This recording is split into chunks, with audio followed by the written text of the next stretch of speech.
So for the nearly 5 years that I've been doing Storytime, I've been very passionate about my academics and career aspirations. This was especially prevalent in my college Storytimes, as I talked directly about my studies, classes I took, and what degree I was working towards. All of this eventually culminated in me graduating in May of 2024 with a degree in accounting with a minor in economics. And while I made my intentions with this degree known throughout these Storytimes, while I did eventually do them, they ended up being completely different than what I expected them to be, which ended up spiraling me down a huge mess that required me to really think about my aspirations and come up with a change of plans. So today, I figured I would talk about how despite having pretty much everything set up for me career-wise, I realized it wasn't what I wanted and how I made a change of plans. I'm Zach, and this is Storytime 63 on August 15th, 2025.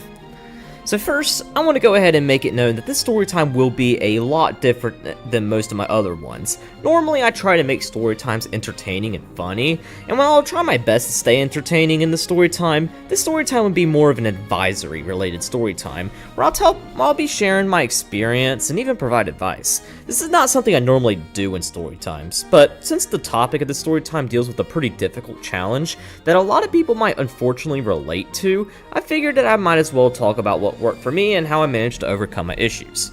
I also want to make it very clear that I am in no way trying to discourage anybody from choosing a major in accounting, work at a public accounting firm, become a certified public accountant, CPA, or simply enter the accounting profession. After all, if this is what you want to do, by all means go for it, as plenty of people find success in accounting. In fact, there's a huge demand for accountants due to a shortage that's getting larger and larger each year.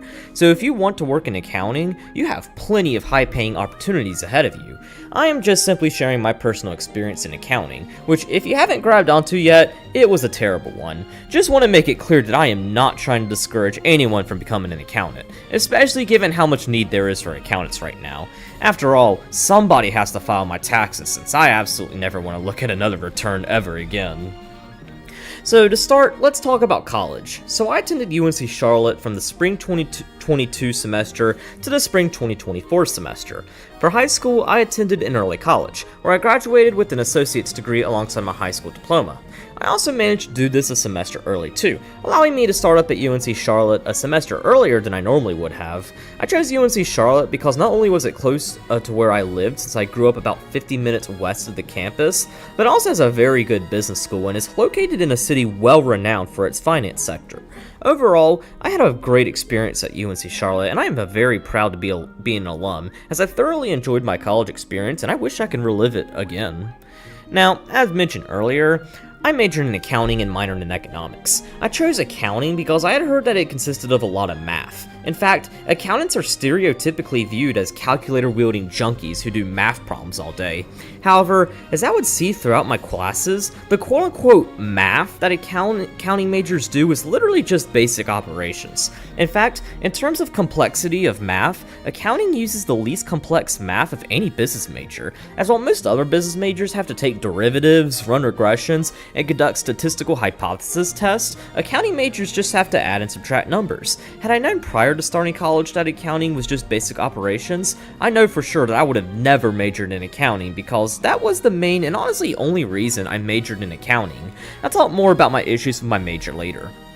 As for my minor, I minored in economics because I found my principles of macroeconomics and microeconomics classes to be extremely interesting.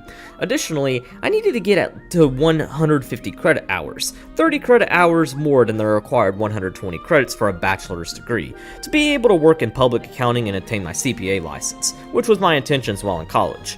So I figured minoring in economics would do well for that, and as it would turn out, this would be a great idea because I found economics way more interesting than accounting due to how much math is required in economics. In economics, especially at the higher level, calculus is used for profit maximization, elasticity, and so much other stuff, and high-level probability theory and statistics is used in the field of econometrics. And the best part is that my economics minor would go on to set me up with a new path that I'll discuss near the end of the story time. Now, to obtain an accounting degree at UNC Charlotte, you first must satisfy your general education requirements. I did this in high school, so I didn't have to worry about them. But while taking care of those, you also have to take some required pre-business courses that all students interested in pursuing a business degree have to take prior to declaring a business major. These courses are Introduction to Business and Professional Development, Introduction to Business Computing, Business Calculus, Statistics, Principles of Macroeconomics, Principles of Microeconomics, Principles of Accounting 1, and then the choice between Principles of Accounting 2 or Intermediate Accounting 1. I'd go on to take both Principles of Accounting 2 and Intermediate Accounting 1 due to certain CPA course requirements that I'll touch on later.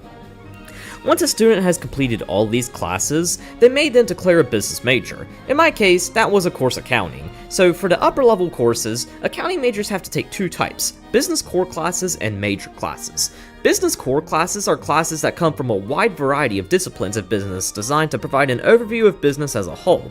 All business majors have to take these classes. These classes are financial management, management information systems, management and organizational behavior, operations management, business law, business communications, principles of marketing, and then once all these classes are taken, you can take strategic management, the capstone class for business majors. Managerial economics is also among these business core classes, but accounting majors aren't required to take it, although I still had to take it for my minor, as I'll talk about later. Now, alongside these business core classes, accounting majors also have to take major courses for their degree. These classes are Intermediate Accounting 1, 2, and 3, Professional Development for Accountants, Managerial Accounting and the Decision Process, Accounting Information Systems, Internal Auditing, and Income Tax. While most majors let you choose some elective classes, the accounting program is extremely rigid, and as a result, everyone takes the exact same classes. In fact, I'm pretty sure accounting is the only major at UNC Charlotte that does not allow for any electives. And there's two reasons for this. The first is because accounting in of itself is extremely rigid and a rule-following field. Contrary to what a lot of accounting professionals try to claim, accounting requires very little critical thinking because everything revolves around guidelines set by generally accepted accounting principles, called GAAP. Therefore, not giving students the option to take electives helps signify that accounting is a super rigid and structured field. The other and more important reason, though, is to provide students with enough accounting credits to become a licensed CPA in North Carolina. So CPA licensure requirements are different across each state, but in North Carolina, it's 27 accounting credit hours and 3 credits of business law. Therefore, getting students these required accounting credits allows them to be able to obtain licensure. Now, my economics minor worked a lot differently, so contrary to accounting, economics is not structured at all, as electives make up half the economics program because economics is literally the science of making decisions under limited resources. As for the economics minor, it requires 3 classes and it allows you to select any 3 economics classes of your choice. For the required classes, those are Principles of Macroeconomics, Principles of Microeconomics, and the choice between Managerial Economics or Intermediate Microeconomics. I ended up taking both of these classes, but technically speaking, Managerial Economics is what I went for the required class, and Intermediate Microeconomics is one of my elective classes. Then for the other 2 electives, I took Intermediate Macroeconomics and Econometrics. So now that y'all know what I studied, I think now that before we continue, it would be best if I kind of talked about what accounting is, what accountants do, and give an overview of the accounting profession, and talk about the differences between public accounting, private or corporate accounting, sometimes referred to as industry, government accounting, and entrepreneurship. While I've talked a lot about my classes in my college story times, I've never particularly touched on what specifically I was studying, which is a shame because there's a lot of myths and stereotypes about accounting that I could have taken the time to confirm or deny. And since I'll be diving quite deep into this story time, having some background knowledge on the accounting industry will help a lot. So when most people think of accounting, they immediately think of taxes, as a lot of people with more complex tax returns will usually have a CPA prepare their tax return for them. And while tax is a big part of accounting, as I'll talk about later, there's actually a lot more to accounting than just tax. So broadly speaking, accounting is the act of working with and reporting past financial information. Keyword past, as this is the word that separates accounting from finance, as finance looks at the future and attempts to forecast financial trends. Now, there are 4 different types of accounting. The first one that I'll discuss and what is usually talked about in an Accounting 101 class is financial accounting. Financial accounting, sometimes called bookkeeping, deals with financial transactions a company makes and creates journal entries in order to document them. Financial accounting also consists of creating financial statements for external users to aid them in decision making. External users are people who use financial statements who are not in company management. So think investors, customers, creditors, suppliers, and even non-management employees. Financial accounting is regulated by generally accepted accounting principles, also known as GAAP, in order to make sure companies are issuing complete, accurate, and comparable financial statements. The second type is managerial accounting, also known as cost accounting. So managerial accounting is similar to financial accounting, but it's for internal users. So it's for a company's management to aid them in decision making. It usually deals with looking at a company's expenses and determining how to minimize them. Cost accounting is not regulated by any organization since it is a course meant for internal users, and it's also the most math-heavy type of accounting, although it's still just basic operations.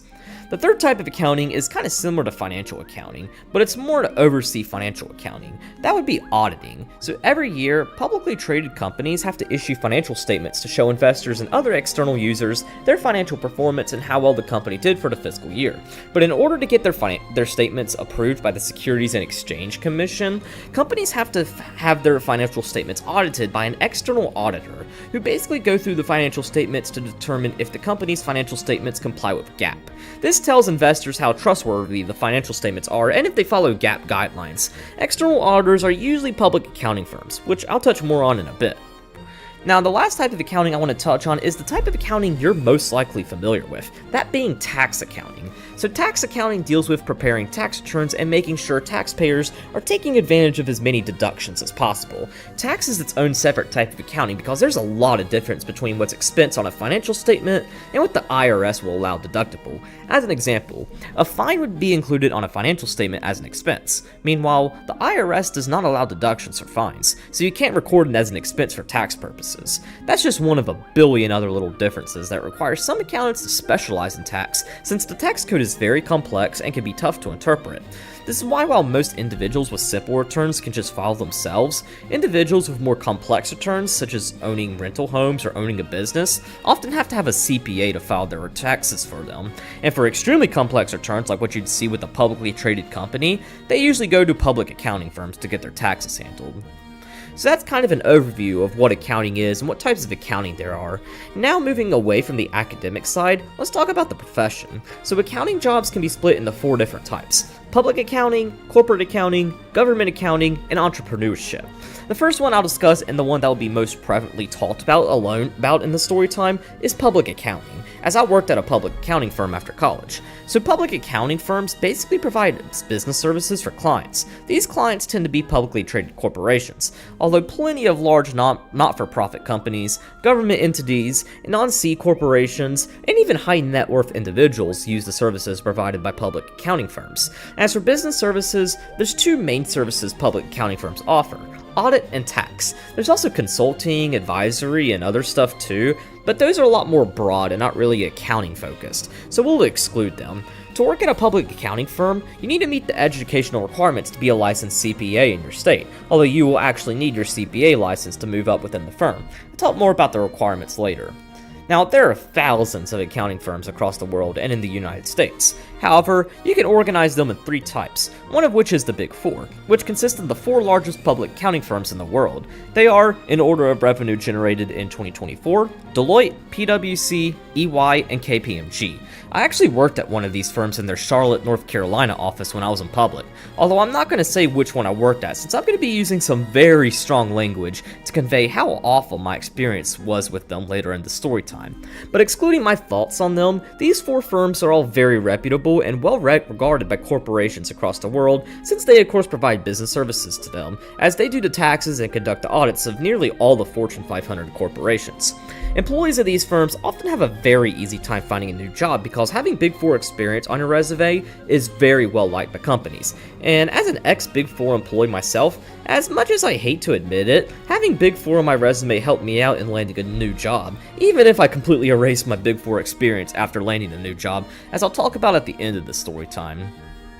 Now, employees at a Big Four firm tend to specialize in a specific sector within their practice. So for example, as a tax employee, I could have been placed in sectors such as international tax, state and local tax, asset and wealth management, banking and capital markets, and many more. I was placed in insurance, but I'll talk more about that later. In these sectors, employees specialize in a specific type of tax or audit or in a specific industry, since some industries have different tax and audit laws compared to others. As a result, a lot of employees who choose to leave their firms tend to go to corporations within the sector they worked with while working in public accounting. So in my case with insurance tax, most Big Four alumni tend to go work for insurance companies. Now, one of the main reasons that Big Four employees are so sought after is because Big Four employees are notorious for working extremely long hours. Busy season is a time where employees often have to work very late in order to get audits and tax returns finished. For me as a tax employee, we had 2 busy seasons, one from the beginning of January to April 15th when taxes are due, and one from August 15th to October 15th when extensions are due. During these times, employees are expected to work at least 60 hours a week, although employees usually have to work upwards of 70 and 80 hours to get their stuff done, meaning they not only have to work late at night, but they have to work weekends too. But despite the extremely long hours, so many people choose to work at these firms because the career prospects after a couple years with the firm are enormous, and those who stay with these firms for many years can become a partner and make an incredible amount of money, which I'll touch more on later. On the other hand, you have national firms. These are larger public accounting firms that, while are not Big Four, they still are pretty big and have offices across the country and internationally too.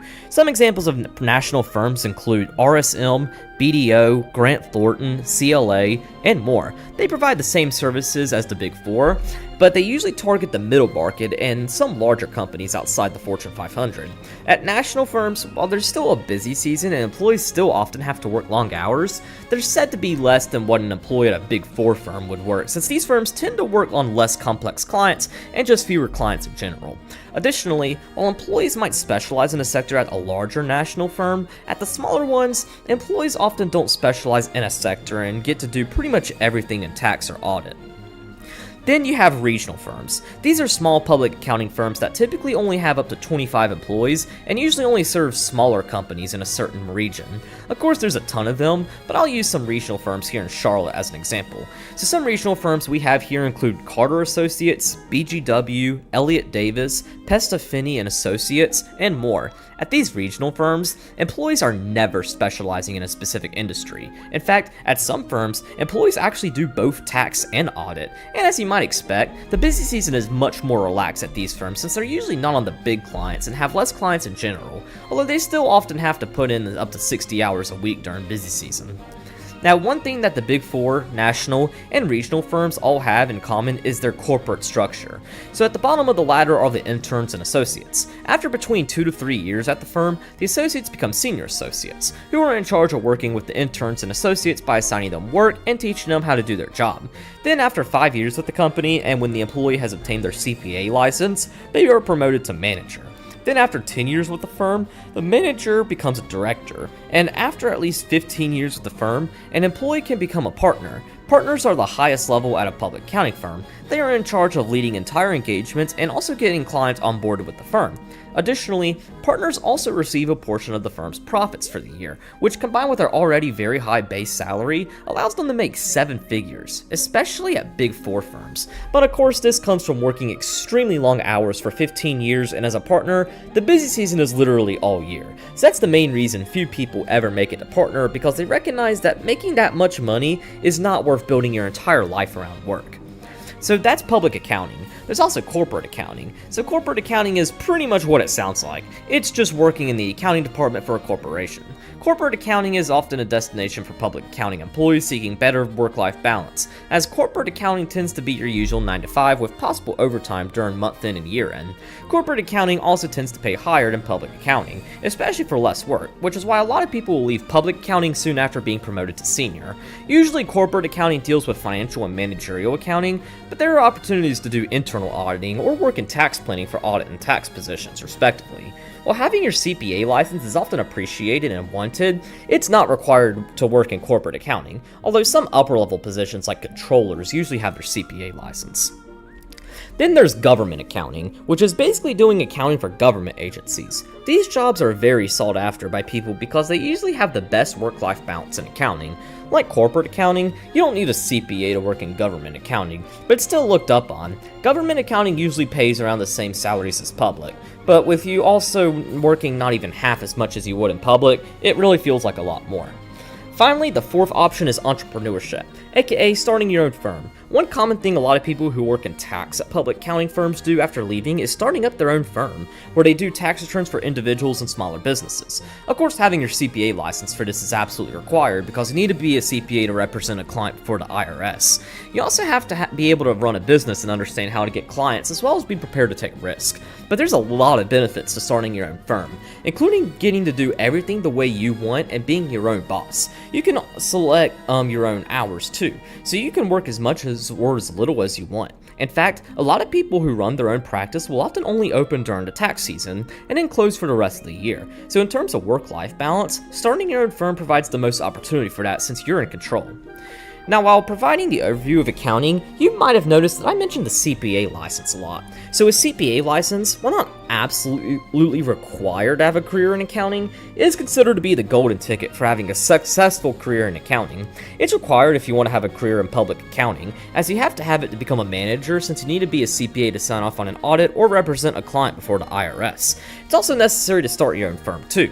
And while it's not required to work in corporate or government, it's highly recommended and often easier to land those jobs with a CPA license.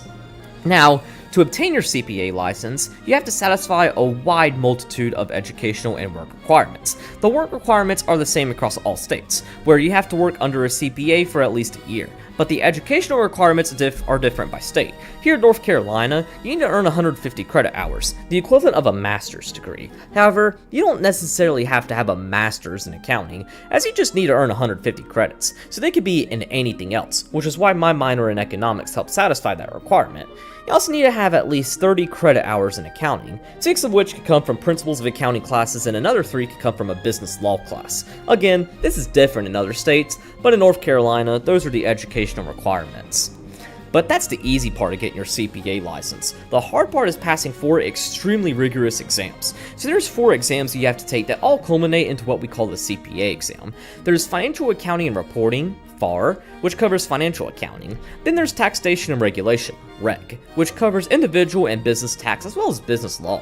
Then there's Auditing and Attestation, AUD, which covers external and internal auditing concepts. Finally, you have the choice to select from 3 different sections: Tax Compliance and Planning, TCP, which covers more in-depth tax concepts and tax planning; Information Systems and Control, ISC, which covers information systems and internal controls; or Business Analysis and Reporting, BAR, which covers more in-depth financial accounting concepts and general business concepts. All these exams are extremely difficult because they cover a very vast amount of concepts, often not taught in a regular undergraduate program, which is why a lot of people pursue their Masters in Accountancy, MAC, to prepare them for the CPA exam and to help them meet their educational requirements. You also have to pass each exam within 18 months apart from passing your first exam to your last one, so you're also on a time constraint too. So that's basically a full rundown of the accounting profession and the CPA exam. I know it's a lot, but I did want to explain it fully before continuing because I think having this background information will help you all out in understanding my frustrations with the profession and reason why I do not like accounting. So now staying on the topic of college, let's talk about how I felt about my classes. So being completely honest, I slept through every single accounting class I took. While I had great professors that did very well in my accounting classes, I honestly found my accounting classes extremely boring due to the lack of math in them. As mentioned earlier, despite accountants being considered good at math, accounting is actually the least math-heavy major in all business. And because there was no math in it, and because nothing about accounting interested me, I found my accounting classes extremely boring and honestly very hard to sit through. However, I refused to believe that I found accounting boring, as I figured that the upper level classes would be more interesting and use more math. And man, was I wrong, as my upper level accounting classes were far more boring than the lower level ones, as they didn't use any math and were just all around extremely bland and uninteresting. In fact, the only motivation I had to even learn accounting was from exams, as I would be motivated to learn the material to do well on an exam and then completely forget about it after the exam. And of course, I almost never paid attention in any of my accounting classes, as I think I slept through just about every accounting class I took because the material was literally that boring. This is nothing against any of my professors, by the way, as they were phenomenal professors who were passionate about accounting. It's just that for me personally, accounting was not that interesting. Now, on the other hand, I was very much engaged with my economics classes because I actually found them interesting. While I did sleep through intermediate macroeconomics because it was a late night 3-hour class, I thoroughly enjoyed all my other economics classes because they used a lot more math than accounting. This was especially the case for managerial economics, which ended up being my favorite class I took at UNC Charlotte because it takes what we do in principles of microeconomics and adds calculus and statistics to it. And econometrics, my second favorite class, would be the same way, as despite this class being extremely hard, the material was super interesting and I was definitely engaged throughout this class thanks to the class taking what we did in statistics and applying it to economic research. So I think I should have noticed this sooner so I could have switched my major to economics and be more satisfied with my degree after school. I should have also noticed accounting was not for me based on talking with peers in different fields, particularly people in STEM. I'd often look at their homework and I would actually be quite interested in it, often finding myself drawn to what they were doing and the types of questions and other stuff they were doing, even sometimes looking at their course catalogs and seeing what types of classes they had to take. And as crazy as this is going to sound, I was jealous. I thought the classes they were taking and the material they were working with was way more interesting than what I was doing in accounting, and I found myself jealous seeing what they were doing. That should have been enough for me to switch my major, since there's not a single accounting major who looks at an engineering or a physics problem and thinks, God, I wish I was doing this instead. Hell, looking back on it, if I got to restart undergrad, I probably would have double majored in civil engineering and physics and minor in math, since I would have absolutely loved these fields way more than accounting, and I've been far more engaged in these classes. My mind was screaming, you're in the wrong major, yet I ignored that voice and continued down a field of study that wasn't for me at all. As for when I ultimately listened to that voice and said accounting wasn't for me, that would be near the beginning of my last semester at UNC Charlotte. So from January 2023 to April 2024, I worked at UNC Charlotte's tutoring department, where I tutored 7 classes: Principles of Accounting 1, Intermediate Accounting 1, Principles of Macroeconomics, Principles of Microeconomics, Managerial Economics, Business Calculus, and Statistics. When I wasn't tutoring students, I would teach myself some more advanced math topics that you'd see in Calc 2 and 3, since we could get paid to do independent learning, and doing this math was very enjoyable, as I'd often attempt to figure out why the methods work and find applications for them. Sometimes I did even have help from Evan, a math major tutor who often encouraged and challenged me with the upper level math, since that was of course his major. But one day, after I did a 45-minute long integration by parts problem Evan had challenged me with, a Calc 2 topic, it hit me. Why the fuck was I majoring in accounting when I found this stuff far more interesting? Right then and there, I began to realize that I had made a massive mistake in majoring in accounting, and for the first time since I started college, I became honest with myself as I reflected on how much I slept through my accounting classes and how, despite denying it for the past 2 years, I never actually liked accounting in the first place. I only stayed in it because I assumed things would get better and that I'd somehow eventually find interest in accounting, but that never happened. In fact, I only became more bored with accounting as I learned more math and realized just how much I was missing out by majoring in something I could care less about. And the worst part, though, was that it was too late for me to switch my major. Not only was it my last semester of college, but I had already had a full-time tax job at one of the Big 4 firms lined up. I had quite literally made it as an accounting student, as getting a job at one of the Big 4 is something accounting majors dream of. Yet, despite all this, I realized that it wasn't really what I wanted, and as a result, finishing the rest of this semester and graduating was nowhere near as satisfying as it was for others. But despite that, I was still hopeful that the job would make me interested in accounting. After all, what you do in the classroom is often completely different from what you do in your career, so I figured that it would be different. However, that was not the case at all, as the job was way more boring than my accounting classes. On top of hating my work, I'd also be put in a horrible position at the company thanks to the company making extremely stupid deployment decisions, in addition to receiving no guidance or support, and even somehow being expected to already know everything upon joining. So let's talk about this job. So it didn't start until September, giving me the whole summer to do a purchasing internship at my dad's company. This internship was a huge success, as I learned a lot from it and got a lot accomplished, even making dad look really good since the company was very happy with my work. I worked this internship until early August, where I then would move into an apartment in a high-rise in Uptown Charlotte. The new job was in a skyscraper in Uptown Charlotte, so I figured I would live over here to be close to work so that I can walk over there. Then came day one, where I and the other new joiners from across the country hopped onto an online conference to learn about the company culture, benefits, and all the other HR stuff that big companies like to put you through. Nothing much to comment on regarding this. But the next week was a very fun week, as my company sent all of us new joiners down to Orlando, Florida for some training and to meet other new joiners. We flew down there on Monday, September 9th, stayed for 2 full days, and then flew back on Thursday, September 12th. Here we spent the week learning more about the company, how things worked, and got the ability to meet all the other new joiners. And by other new joiners, I mean there were over 2,000 of us. Yeah, 2,000. That's a lot of people. And what's even crazier is that this is just the new US new joiners. This didn't include all the other countries, since each country had their own setup like this. My company had roughly 80,000 employees in the US alone, and nearly 400,000 across the world. So that should give you a pretty good idea of just how massive this and the other Big Four firms are.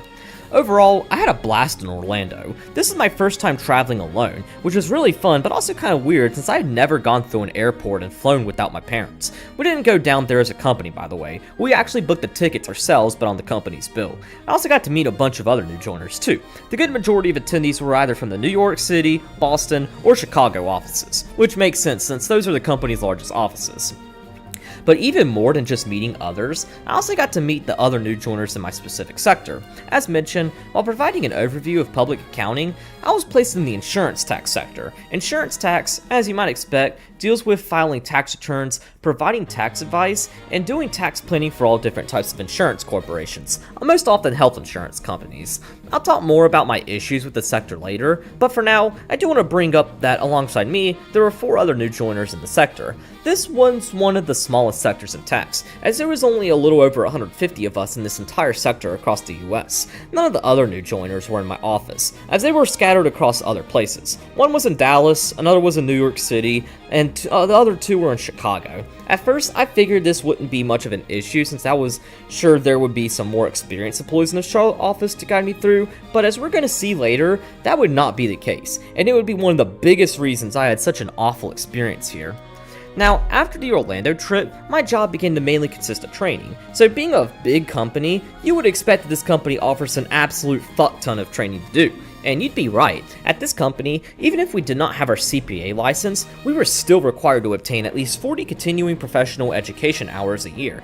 In addition to that, we as new associates also had to do some new associate training that was due within certain time frames. This was the case for, I'd say, the first month, although I ended up finishing my training really quickly since that's all I was doing all day for 8 hours a day. As you might expect, all of this training was online. It was asynchronous, so we could do it at our own pace, which is how I did it so quickly. Now, other than this, I didn't really have much to do besides CPA review material. So as mentioned, to progress in public accounting, you have to have your CPA license. And as you might expect, this is something that our company really urged us to get. They especially urged us to get ours as soon as possible because generally speaking, it's easier to get it right after college because you already have your study habits as opposed to a few years after college. In fact, they even made progress towards licensure a performance target, so I had no choice but to work towards licensure. So to accompany this, one benefit our company had was that they enrolled us all in Becker, which is a platform that preps you for the CPA exam. This is actually one of the best benefits of working for a public accounting firm, as pretty much all of them pay for your CPA review materials to aid you in getting your CPA license. Therefore, when not doing training or working, this is what I'd usually work on. Well, for only like 15 minutes a day though. As I'll get to later, studying for the CPA exam was hands down one of the most boring and most demoralizing things I've ever done. Then about 2 weeks after the Orlando trip, I was officially placed onto engagements. When I say engagements, I'm referring to clients. So in this month, I was placed on 2 engagements, meaning I had 2 clients. Both of these clients were very large and well-known health and life insurance corporations that if I mentioned their name, y'all would most likely recognize them. So for the sake of privacy, I won't name these clients. And for those asking, United Healthcare was not one of them, although these companies had similar business models, services, and practices as United. Anyways, one engagement, which I'll refer to as T, consisted of me, a senior, a manager, a director, and a partner. The client was based in Charlotte, although I was the only member of this engagement who worked in the Charlotte office. The senior and partner worked out of the New York office, the manager was in St. Louis, and the director was in the Boston office. The other engagement, which I'll call E, consisted of less experienced associates, as it consisted of me, 2 other first-year associates who started a couple months before me, an experienced associate, a senior, a director, and a partner. One of the first-year associates was in the Birmingham office, while the other was in the Philadelphia office. I can't remember where the experienced associate was from, but I have a feeling he was out of New York City. The senior and partner were also out of New York, while the director was out of Chicago. Now, honestly, working on both of these clients worked practically the same, as because both of them had similar business structures and models, their tax work was practically the same, so neither of these engagements were all that unique. However, as I'll get to later, neither of them were interesting or fun at all, as working on both of these engagements were just as bad thanks to issues with the work, the clients themselves, and my teams. So that's kind of a rundown of how things went my first month. Overall, it wasn't terrible, especially since it was my first month at the company and I hadn't quite figured out everything. The Orlando trip also made this month considerably more fun too, so overall, it was not a bad month to start. However, after my first month, I would begin to really despise my company and start to dwindle down a path I had never gone down since my 8th grade school year. So for the rest of this story time, I'm not going to be as unbiased and fair as I was throughout the story time so far, as I'm now going to be very aggressive and use some very strong language to describe just how fucking awful this goddamn shithole of a company was to work for, and how much fucking bullshit they put me through, on top of how much I just hated the fucking accounting profession. So to start, let's talk about by far the biggest and main reason I hated this company so much, that being me getting accustomed to the company and trying to fit in. So as I've already discussed, I was placed in the insurance tax sector. Contrary to a lot of other sectors, insurance tax is a very small sector, only consisting of around 150 employees and partners in the entire nation, despite there being probably 20,000 of us in tax as a whole in just the US. This is also why there was only 5 of us new joiners who started in September, since insurance ain't a big sector. At first, this might not seem like a big deal because there are benefits to working in a smaller team. However, you begin to see just how awful this was for me when you consider the fact that I was the only insurance tax employee in the entire Charlotte office. Nope, there were no fellow associates, seniors, managers, or directors in the Charlotte office who did insurance tax. Only me, who was only a first-year associate, as well as, interestingly enough, the managing partner over the insurance tax sector, although he had to travel a ton and therefore was not usually in the office, which basically made me the only regular insurance tax employee in the whole Charlotte office.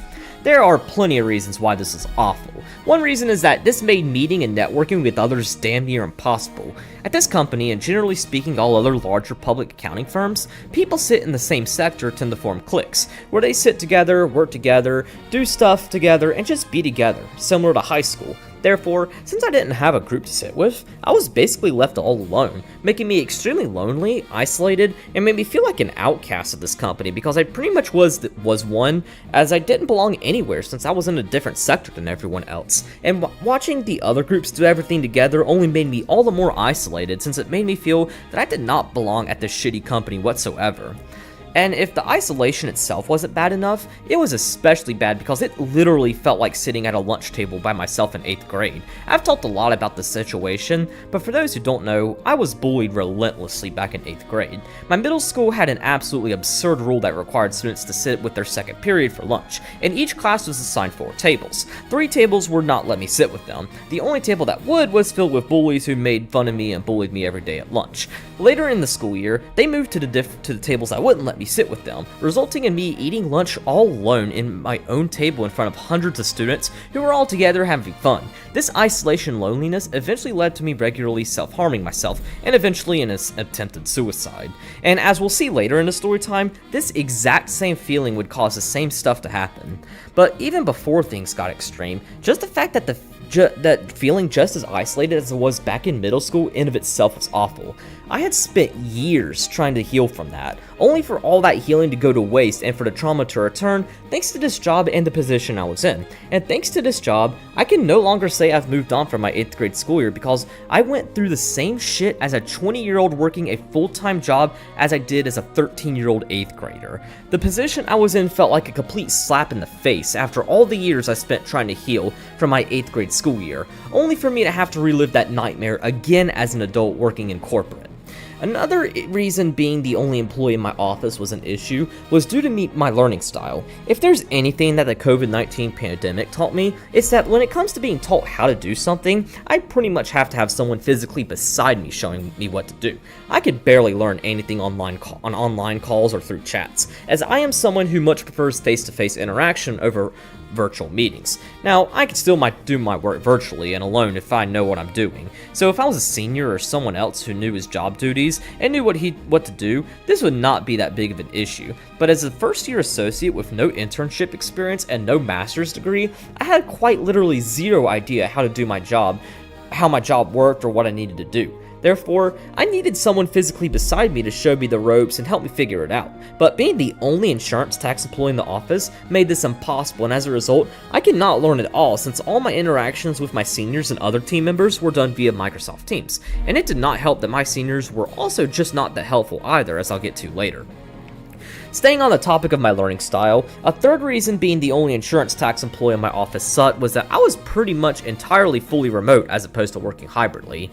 Now, for most people this would have been awesome because most people like working remotely, and this would have been awesome for me too had I been say a senior or a manager who knew what he was doing. However, as a first-year associate fresh out of college, I wanted to work in the office a lot more so I could ask questions, be guided through processes, and get accustomed to the company. Therefore, I would have benefited far more for working in the office with coworkers to rely on the being remote. However, because of my position, I was basically fully remote because, well, I didn't work with any other insurance tax employees in my office.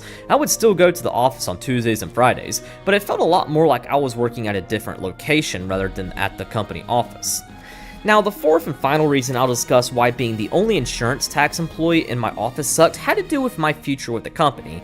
So I don't know if this is the case for non-Big Four public accounting firms, but in the Big Four, the company doesn't just assign you engagements. Well, a manager, director, or partner does for your first 2 engagements, but which is usually your first month. But after that, they expect you to network with others in your sector to get on engagements through connections. First, let's talk about the elephant in the room. That's a stupid-ass fucking business model. They hired us because they need people to file taxes for insurance companies. Why the fuck are they expecting us to go out and find work? Aren't they the ones who hired us because they have a business need? Why are they expecting us to randomly find the need instead of, I don't know, just fucking telling us where they need people? Like, if I was hiring someone, I wouldn't say, go figure out your job duties yourself. I'd be like, I want you to do this, this, and that.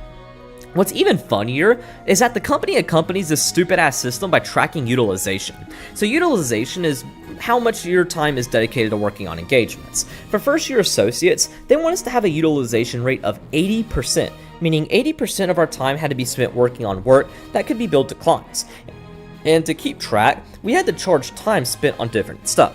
Yeah, even though we were salaried, we had to charge our time like we were working a part-time job at Walmart. That's just so funny to me. Like, I get it's because they bill clients by the hour, but it's so funny and honestly kind of embarrassing that we as salaried employees had to clock in and clock out. And it's also funny seeing how obsessed our company was with utilization because they want to make sure we're productive when they could very easily just assign everyone to clients themselves, and that would fix all the issues.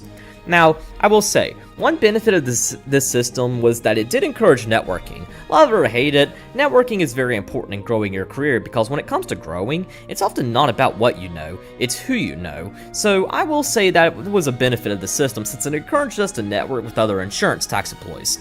But how the fuck am I supposed to do that when I'm the only insurance tax employee in my entire office? Like, I literally can't network with anyone because I don't work with anyone in the office. They offer office-wide networking events and activities, but considering there's nobody else in Charlotte who works in insurance tax, that means I can't network with anyone to get on engagements. Now sure, I could still get on engagements via the people I worked with on my current engagements, but that puts me in a very limited pool, so I'm still at a massive disadvantage because I have nobody to network with. Besides, nobody's going to remember an online interaction they had with you. They only remember networking with you in person. And the worst part is that I couldn't just go ask someone in a different sector to join them, as we had to stay within our sector as a first-year associates. So I couldn't even join an asset and wealth management or international tax engagement. I was stuck with insurance. Oh, and if getting on engagements was already bad enough, to find mentorship and even receive guidance, I had to network within the insurance tax sector to get it.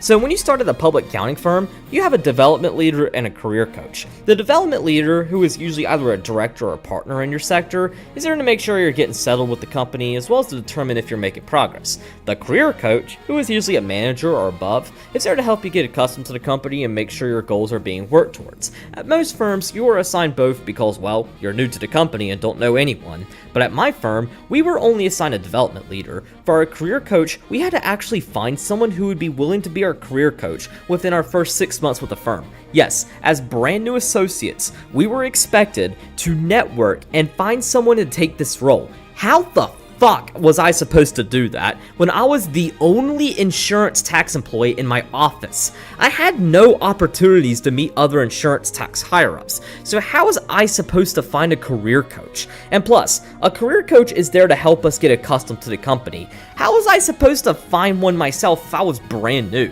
Oh, and even worse was that around 3 months into my job, my development leader put his 2 weeks notice in. He was actually in a similar position as me, being the only insurance tax employee in his office, which was Columbus, Ohio. He somehow pulled through 15 years and decided to move to a regional firm, which I 100% commend, and I for sure think he made the right choice in doing that. But when he left, the firm tasked me with finding a new development leader. Yes, just 3 months into my job, I was expected to find a new development leader myself instead of just simply being assigned one. Again, how the fuck was I supposed to do this when there's nobody else in the goddamn office who does insurance tax? The whole model for new associates at this company is just absolutely mind-boggles me. Like, who was genuinely this fucking stupid and out of touch with new associates to implement the system, where brand new associates have to go out and find someone to guide them through the company, as opposed to just simply assigning people to us like literally every other goddamn firm, especially with me being all alone in my office. This company was absolutely setting me up for failure, because this system is just downright pathetic and neglectful. Then that brings me to the second reason why this job absolutely sucked, being that I was not supported whatsoever in my job. Now, this is an interesting statement for me to make because Big Four firms are notorious for spending a ton on training and offer a wide variety of ways to support first-year associates. So how the hell did they not support me? Well, first, I should clarify what I mean by this. When I say support, I'm more referring to being trained on my actual job by my engagements, as this is where the vast majority of training comes from. This therefore should not come as much of a surprise because I was the only insurance tax employee in my office and therefore had nobody at the office with me to support me. But even the limited support I got virtually was just awful. So it's the responsibility of seniors to train up associates, teach them how to do their jobs, and basically get them acquainted with their work. However, I did not get adequate training for my seniors on both engagements T and E. On both engagements, my seniors assumed that I already knew everything and basically expected me to do everything perfectly. They would tell me what they needed and sometimes would briefly show me on a Teams call, but they would provide extremely vague instructions with barely explain how to do stuff, causing me to struggle immensely with what were ultimately simple tasks. And when I would ping them, it would often take an hour for them to respond, and even then, we'd do another Teams call where they would somehow provide instructions even less clear than before. As a result, I pretty much never managed to get things right the first time around because I literally had no idea what I was doing and neither of my seniors were that helpful. Even worse was that my senior for engagement T would get very frustrated with me for turning in stuff that wasn't good because I had no idea what he meant or what he needed. Like for one task, he had me basically roll forward dates on this massive Excel file and also make sure the formulas were correct. The only problem? I had no idea how the formulas worked or what formulas needed to be corrected because I had never done corporate tax or learned about it in college. I had to do it 3 times because my senior would catch multiple formulas I missed, grill me about being more careful and take my time, and when I told him I had no idea how the formulas worked or what I was doing, he would just say, figure it out. I get he's from New York, but he didn't have to be this aggressive on me, especially since I literally had no idea what I was doing and just needed to be guided through the task. And while my senior for engagement E was nicer, he was still very hard to work with since he did the same thing, as he basically expected me to somehow figure out everything and without needing guidance. So I pretty much barely learned anything while working here or got any experience within the 4 months I worked here because I was not taught whatsoever by my seniors. It also didn't help that a good majority of my tasks consisted of checking over our outsourced team's work. So my firm had employees across the world who would often do a lot of heavy work for us. In insurance tax, they had a team in India who did some of the stuff. The goal was to have them do as much work as possible because the firm could charge their labor very cheaply since they're out in India. But for us in the US, we had to check their work, starting with me and moving up through the engagement. That meant that yes, despite being extremely fresh and having no idea what the fuck I was doing, I was expected to be able to check off the outsourced team's work and make sure it was right. I had no idea what was right or wrong or even what correct work even looked like, yet I was somehow expected to be able to check off work. And the worst part is that my seniors would get on me if I missed something or didn't check for something, and they didn't bother helping me out and showing me what was right thing actually looks like because they expected me to already know everything. So the fact that I was given this much responsibility, despite having no idea what I was doing and being reprimanded for not doing it well, shows how shitty of a company this place was to work for and how lazy the seniors were in helping me out. Now, the rest of the reasons that I'll mention aren't necessarily issues with the company itself, but are more reasons I particularly hated working at the company. These are issues that many people don't have when working here or another Big Four firm, but there are things I did not like about the company. The third as well as the first of the me issues I'll bring up is my sector. Not only was being the only insurance tax employee in my office and having unsupportive seniors awful, but working in insurance tax in of itself was incredibly demoralizing and by far one of the worst positions for me to be in. Now, for this issue, I'm going to be talking about some recent events. If you've been around for a while, you know I try to avoid politics and other current events in Storytime because they have absolutely zero place in Storytime, but since there was a big event related to insurance that happened while I worked here, I figured I would give my 2 cents on it.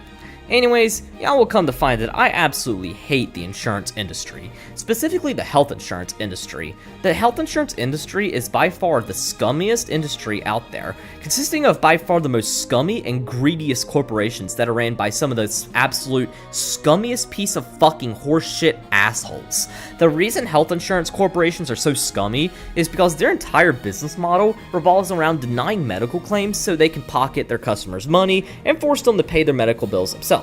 If you live in the US, you know how overpriced healthcare is, and the fact that health insurance corporations who are responsible for covering people will deny claims or call life-saving procedures not medically necessary is just the most scummiest thing in the world. These scumbag companies literally profit by letting people die, since they're far more interested in appeasing their shareholders than actually contributing to society and making it a better place for everyone. That's how awful these companies are.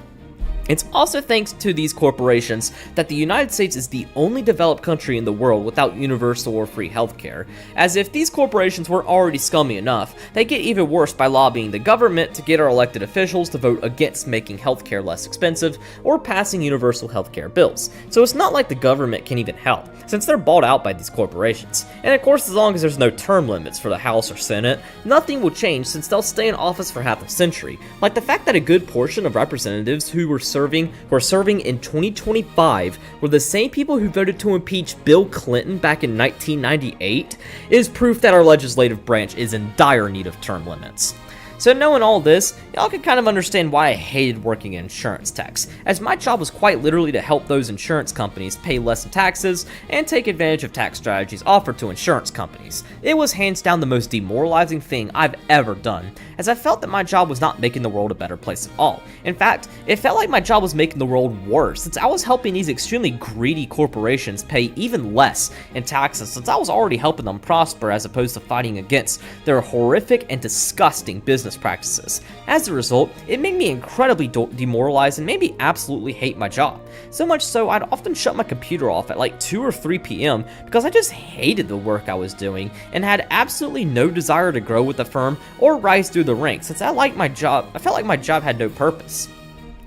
This all especially became relevant in December when the CEO of United Healthcare, Brian Thompson, was shot in New York City. Thankfully, he died from his injuries, but unfortunately, because our government values the lives of the elites and CEOs way more than the average citizen, they quickly went in and captured a suspect. And now they're trying to give my man Luigi the death penalty for a single murder, despite many people getting only 2 decades for the same thing. But again, our justice system greatly values the lives of CEOs way more than your average Joe, so they'll be more aggressive with our vigilante hero than a gangbanger who kills people for fun. Now, as you could tell, I very much align with Luigi Mangione, as I believe he did nothing wrong, as he killed someone who was responsible for the death of thousands, if not millions of people. In fact, United Healthcare's profits skyrocketed from the time Brian Thompson became CEO to his death thanks to Thompson's implementations to shoot up the denial rate. So quite literally, this evil scumbag piece of shit is responsible for letting so many more Americans die from 2021 to 2024, as he made it his job to make millions of dollars off of people dying. That's just so greedy on so many levels. I genuinely cannot comprehend how greedy you have to be to place price tags on people's lives. Like, how did this man sleep at night, knowing how many people died because of the systems he implemented? It's crazy just how greedy people are to the point that they are willing to allow so many people to die just for money. Now, with all this said, my opinion on this issue caused a massive conflict of interest with my job. Again, my job was to help health insurance corporations pay less taxes and help them understand the tax strategies they can take advantage of and get out of paying extra taxes. At the same time, I was cheering on the death of a CEO of a health insurance corporation and also pushing for higher tax rates on health insurance corporations. I think you can see where this is going. Clearly, I was not the person who should be doing their taxes, as while I never sabotaged my clients, I was more susceptible to doing so due to my beliefs, especially given just how serious and honestly how extreme they are. Therefore, it was clear that I should not have been in the position I was in, since I had some pretty strong opinions about the industry I was working for. But it wasn't just my opinions that made working in insurance tax awful. It also had to do with job prospects. So when it comes to public accounting, only a teeny tiny percentage of employees ever go on to become partners. Like, I'm talking less than 1/3 of a percentage. The reason usually comes down to very long hours during busy season and due to corporate accounting jobs usually paying higher salaries for less hours. There's also other reasons that tend to be more employee specific, like toxic culture, hating their work, not being supported, and plenty of other reasons I've already covered or will cover in the story time. This therefore explains why public accounting firms, especially the Big Four, usually have very high turnover rates. My firm specifically had a 90-day turnover rate of roughly 15%, meaning that every 3 months, 15% of the firm's employees either leave, get fired, or get laid off. That's absolutely ridiculous, especially for a company as large as this one. But then that brings us to the question, where do these people go? Well, the answer is pretty simple. They either start their own firms or go to companies in the industry they worked on while in public, sometimes even to a client. And in insurance tax, a good portion of employees who leave tend to go work for health insurance or other insurance corporations, since they of course love hiring people with Big Four experience. That's actually how Brian Thompson got to United Healthcare, as he spent 5 years at PwC in insurance audit, got a CPA license, left as a manager and got some management position over there, and then became a CEO thanks to his horrific and disgusting business practices. So knowing my thoughts on the insurance industry, you can guess that I wasn't too excited about my job prospects after a couple years with the firm, as most people who work in insurance tax at a Big Four firm tend to go into tax planning and strategic planning for insurance companies. This was the very last thing I wanted to do for a career, as not only did I fucking hate tax, as we're going to get to later, but I fucking hated insurance. It's just such a scummy industry. And with me working in insurance tax, I felt like I was stuck in that industry, since Big Four firms often force you into a sector and that's where you work for your career. And the very last thing I wanted to do for a career was do tax planning for a health insurance corporation. So the fact that I wasn't at all interested in my exit opportunities also made me absolutely hate my job, since I wasn't even interested in the end goal. Funnily enough, this is actually one of the biggest criticisms of the Big Four as a whole, as they're often criticized for forcing you to specialize in a specific sector, which sometimes limit your exit opportunities. And with me being placed in insurance, that's how it was supposed to be, as I was supposed to go to a health insurance or another insurance company and work in tax planning at an insurance company for the rest of my life. Keyword, supposed to, as that's not what happened at all. As we're going to see at the end of the story time, not only did I not end up at an insurance company, but I didn't end up at another tax job. The fourth reason I hated working there was that I simply hated the work I was doing. As I already mentioned, I 100% regretted majoring in accounting. In fact, during the time I worked at this company, I would have argued that choosing to major in it was the single worst decision I've ever made in my life. And while I think there was some positives with majoring in accounting since I was able to use it to pivot out of accounting, I still agree that majoring in accounting was not a good decision at all. So with me absolutely hating accounting, you can understand why I wouldn't particularly enjoy my work at this company, because that's literally what I was doing there. And while I began regretting my major at the beginning of my last semester, I at least assumed the job would be a lot different. But of course that didn't happen, as the job ended up being far worse than the material was in college, which further demoralized me since I didn't even like the work I was doing and couldn't stand to look at it. But then that brings us to the question, why didn't I like accounting? Well, as I said earlier, accounting is boring as fuck. But why did I find accounting boring? Well, there's 4 reasons why I found it so boring. The first was due to the lack of math. As y'all already know, I'm pretty crazy about math. Even teach myself some Calc 2 and 3 stuff during my last semester, and genuinely finding it more interesting than anything I'd ever done in accounting. And the entire reason I even majored in accounting was because I heard that accounting used a lot of math. I wish I had actually done the research prior to choosing accounting as my major, as I likely would have found that accounting uses less math than any other business major, since it is just basic operations. The most complex math that accounting does is very basic algebra, and that's literally only used to rewrite the accounting equation and to solve for filler accounts in financial accounting, like discounts and refunds. Had I known this is all the accounting had to offer, I know damn well I would have absolutely never majored in it. The second reason I found accounting so boring was due to the structure and rigidity of it. So y'all will come to find that I absolutely despise structure. I'm extremely disorganized and usually indifferent to chaos, whether it be a dirty room, office, or anything else. In fact, if you go to my current workplace and look at my desk and compare it to my coworker's desk, you can very clearly tell which one is mine, because mine looks like a hurricane plowed through it, while theirs is nice and tidy. I also hate getting up in the morning, and I also hate following schedules, often preferring to do stuff whenever I feel like it, and of course getting up whenever and staying up late. So knowing this, you can easily see why accounting was not a good fit for me, as accounting is extremely rule-based and rigid. Accounting is all about keeping books organized, clean, and up to date. In fact, I would argue that accounting is the most similar field to law that isn't law itself. Had I known accounting was more similar to law, I likely would have never majored in it, since I also find law extremely boring and uninteresting, and because I'm just simply someone who not only doesn't care about staying organized, but someone who actively despises stuff that's organized. I prefer throwing stuff in random spots since I'll remember where it's at, and when I try to organize something, I always end up losing it, which is why I hate being organized and don't like structure. The third reason I found accounting boring was due to lack of creativity. So as mentioned, accounting is a very structured and organized field, and as you might expect, that means that the field leaves no room for creativity. Every single thing in accounting revolves around following a set of rules, memorizing procedures, and checking off boxes. If you're confused about a standard, you just have to find the standard in GAAP or find an IRS ruling. It's just like law, but even in law, there's some creativity required since lawyers need to build a case and use critical thinking and creativity to defend their clients. Accounting? None of that. There's no defending or supporting a standard. It's just whatever the hell it is, you have to follow it. Some accounting professionals will try to argue that you have to use critical thinking in accounting, but let's be real. The hardest you'll ever have to think in accounting is just whether or not you should capitalize or expense something, and it'll 100% of the time be specified in GAAP. Now, knowing how structured and rigid accounting is, you can see how this was not the right environment for me as someone who thrives off his creativity and critical thinking just to solve problems. This is part of the reason I love math so much, as while some problems can be simple, more complex ones often require you to think critically and try to use concepts you already know how to solve.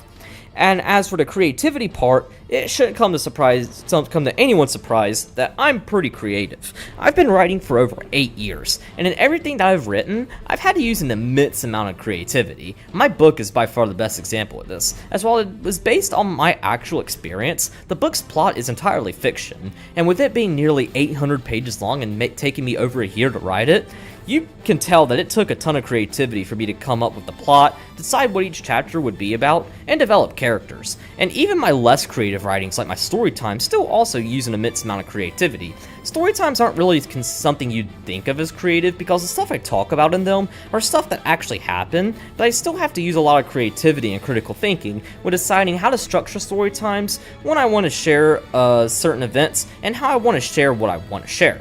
Putting stuff into words can be surprisingly difficult, even after nearly 5 years of doing the series. So even doing something like writing about an event or a funny story takes creativity when deciding how to put it in words and how to describe it. So for someone like me, with this level of creativity and interest in critical thinking, accounting would be the worst thing I could major in because it boxes this creativity up and forces me to follow a set of rules and structure. I'd even argued that working at this job felt like my brain was being thrown in a jail cell by not allowing me to think outside the box and forcing me to stick to the rules and structure of accounting. The fourth reason I find accounting boring is because of how isolating of a job it is. Now, I'm not referring to being the only insurance tax employee in my office when I say how isolating a job accounting is. What I'm actually referring to is how much of a by-yourself type job accounting is. Accounting is often a very highly recommended career path for introverts because it's a job that you usually do by yourself and alone and doesn't require much collaboration. And as an introvert myself, I assume this would be great. However, after college, I started to really become more social and more extroverted. As a result, while I'm still very much an introvert, I'm a whole lot more open to social events and going out now than I was a year ago. So with this change of personality, you can see why working by myself in an office would be a terrible environment for me, as I much prefer working with other people and collaborating to get things done. And even though I was working with teams at my public accounting job, I was still doing tasks alone and kind of left to be by myself, which not only sucked because I needed the guidance from seniors who didn't guide me at all, but it just would have been much more fun doing it with others and joking around since it would have made the grind easier.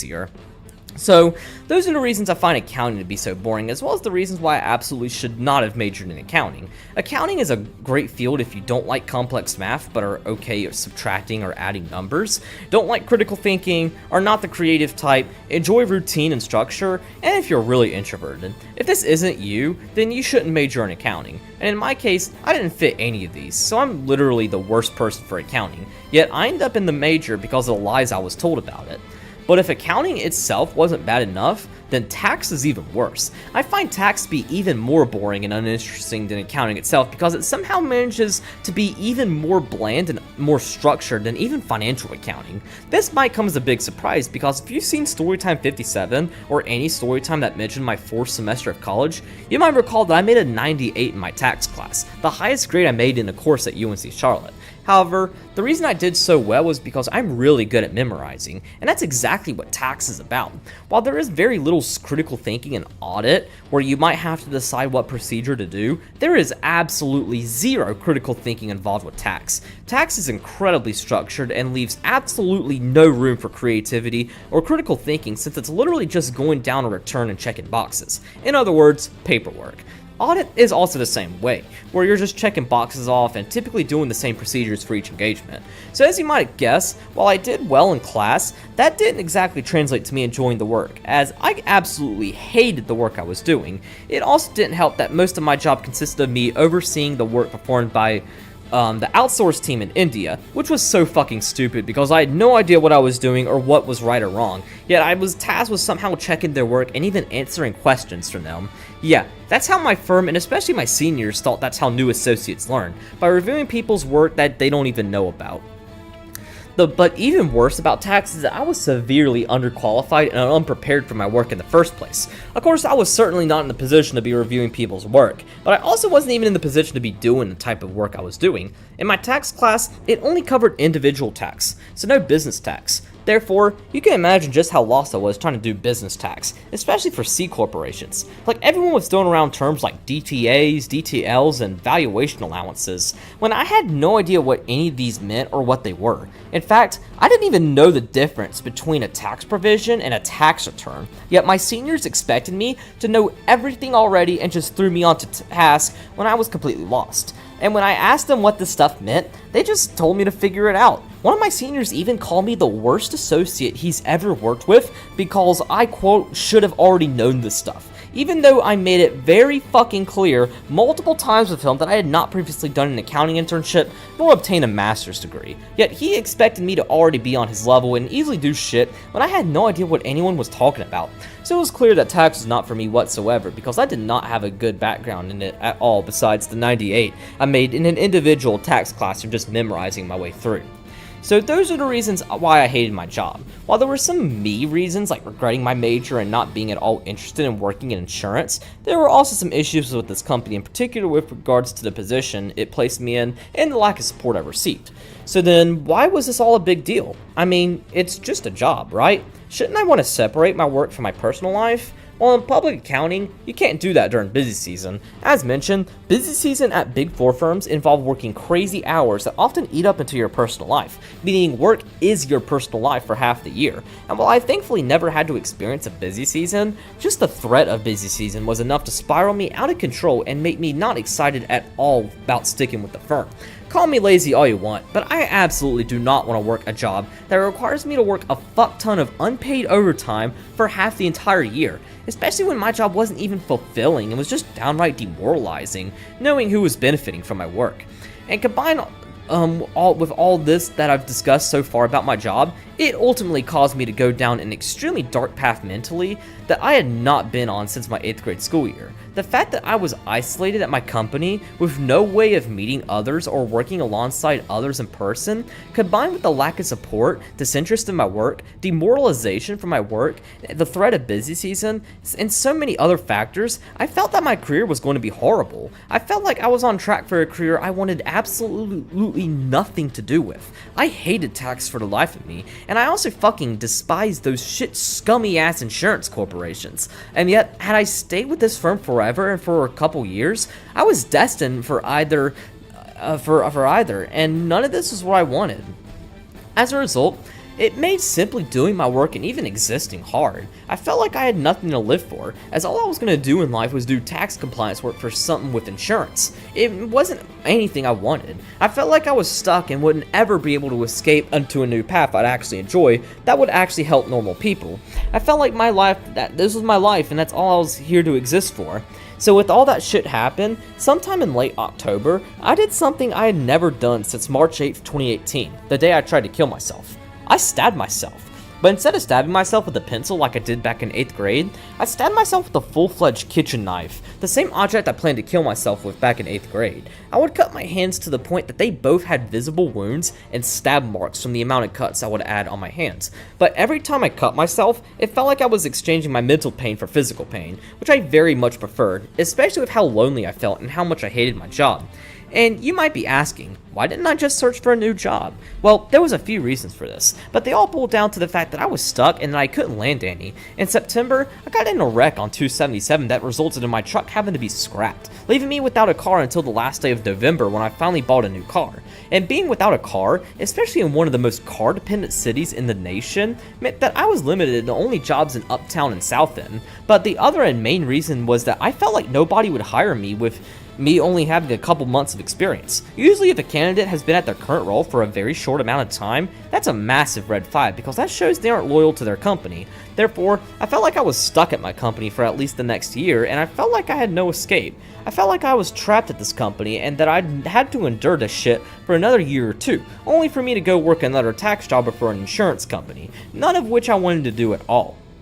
Then you might also ask, why didn't just ask to switch internally? Well, first years can't switch their sectors. We have to wait till after a year, but even then, switching is tough, as we had to provide a full business case to the company to explain why they should switch us out. Yeah, even though I was all alone in my office with no support whatsoever, I still had to provide a business case for the company to get them to switch me over to a new sector. And if they say no, that means that I would have a target on my head, because then my company would know I wasn't happy in my role, and whenever they announced layoffs, I'd probably be among the ones laid off because they'd assume I would be trying to leave the firm already. So I literally couldn't even ask to switch, not just because I simply couldn't, but because that meant possibly risking my job. And with how awful the job market was during this time, I did not want to risk losing my job because that would put me in an even worse situation.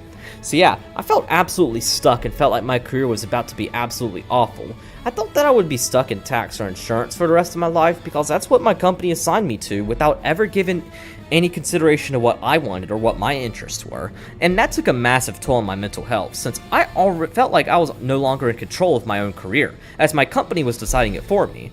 Over the next month, the self-harm only got worse, as I'd do it more and more. But even worse is that nobody fucking cared. Nobody at my office even knew who I was, and if they did pass me and saw the stab wounds I had on my hand, nobody would care or bat an eye because I wasn't working with them and none of them knew who I was. Again, the office was very cliquey, and with me being in the position I was in, I had nowhere to go, so I was just stuck all by myself and forced to suffer alone.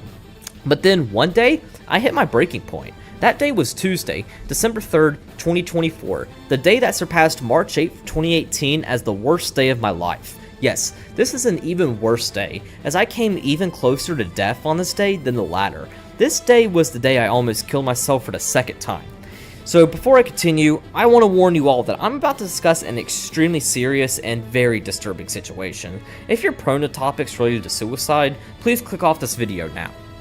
Anyways, this day started out absolutely hectic, and was hectic the whole day. It was Tuesday, so I worked in the office that day. Around 10 a.m., my senior on engagement T pinned me on Teams to get me to review some work by our outsource team. Again, even though I had absolutely zero tax experience or knew anything about business tax, I was still somehow expected to review the outsource team's work to make sure they did everything correctly and didn't miss anything. My senior, of course, never provided any guidance on what to check for or what was right. He just told me to do it, so I got to work.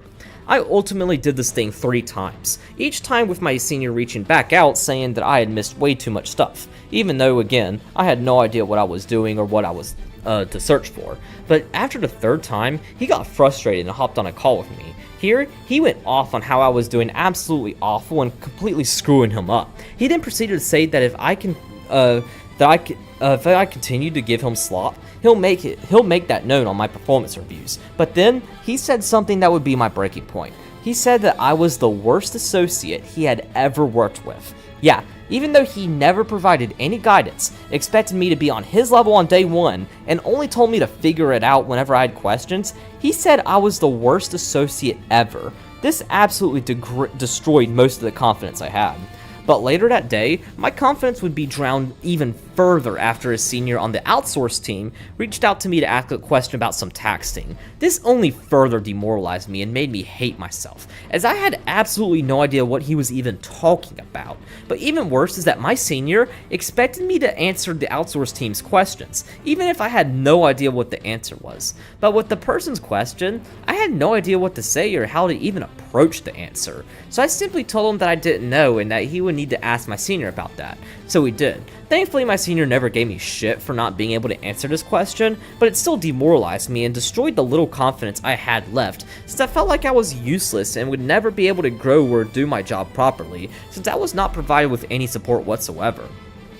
It then transpired into me genuinely hating everything, and especially myself. I felt like I was a failure and that I really did choose the wrong major. I made the absolutely horrible decision to major in accounting back when I was 17, and because of that, I would have to endure this shitty profession for the rest of my goddamn miserable ass life. But then I asked myself a very dangerous question. Have a career in accounting, have a career in insurance, or die right now? Immediately, I chose the 3rd option. At least if I was dead, I wouldn't be stressed about work and I wouldn't be in this position. I genuinely hated my job and prospective career so much that I was more willing to end my own fucking life than to continue working, get my CPA license, and either stay in public or go work for an insurance company. It might sound silly to some of you, but I genuinely hated my job, position, and career prospects so much that I felt like being dead was a better option for me. And so, after battling these thoughts in my mind till around 2, I took off from work and went back to my apartment. Of course, with me being the only one in my office, nobody knew I was leaving early, so it was easy to do so, and I often would clock out at around 2 or 3 because I hated my job so much. Once I arrived at my apartment, I immediately crashed out on my couch, even in my work clothes, and had by far the most chaotic and extreme mental breakdown of my whole life. At this point, having mental breakdowns was practically a daily occurrence, as my job was causing me this much pain and I was having breakdowns every single night over it. In fact, I'd often get my Sunday scaries on Friday nights, and they'd get worse throughout the week. And these mental breakdowns only got worse and worse as busy season, which was set to start Monday, January 6th, began closing in further and further. I knew that in a month, I wouldn't even have time for mental breakdowns or really anything, since I'll still be working 70 hours a week for 3 months straight, and then for another 2 months later that year.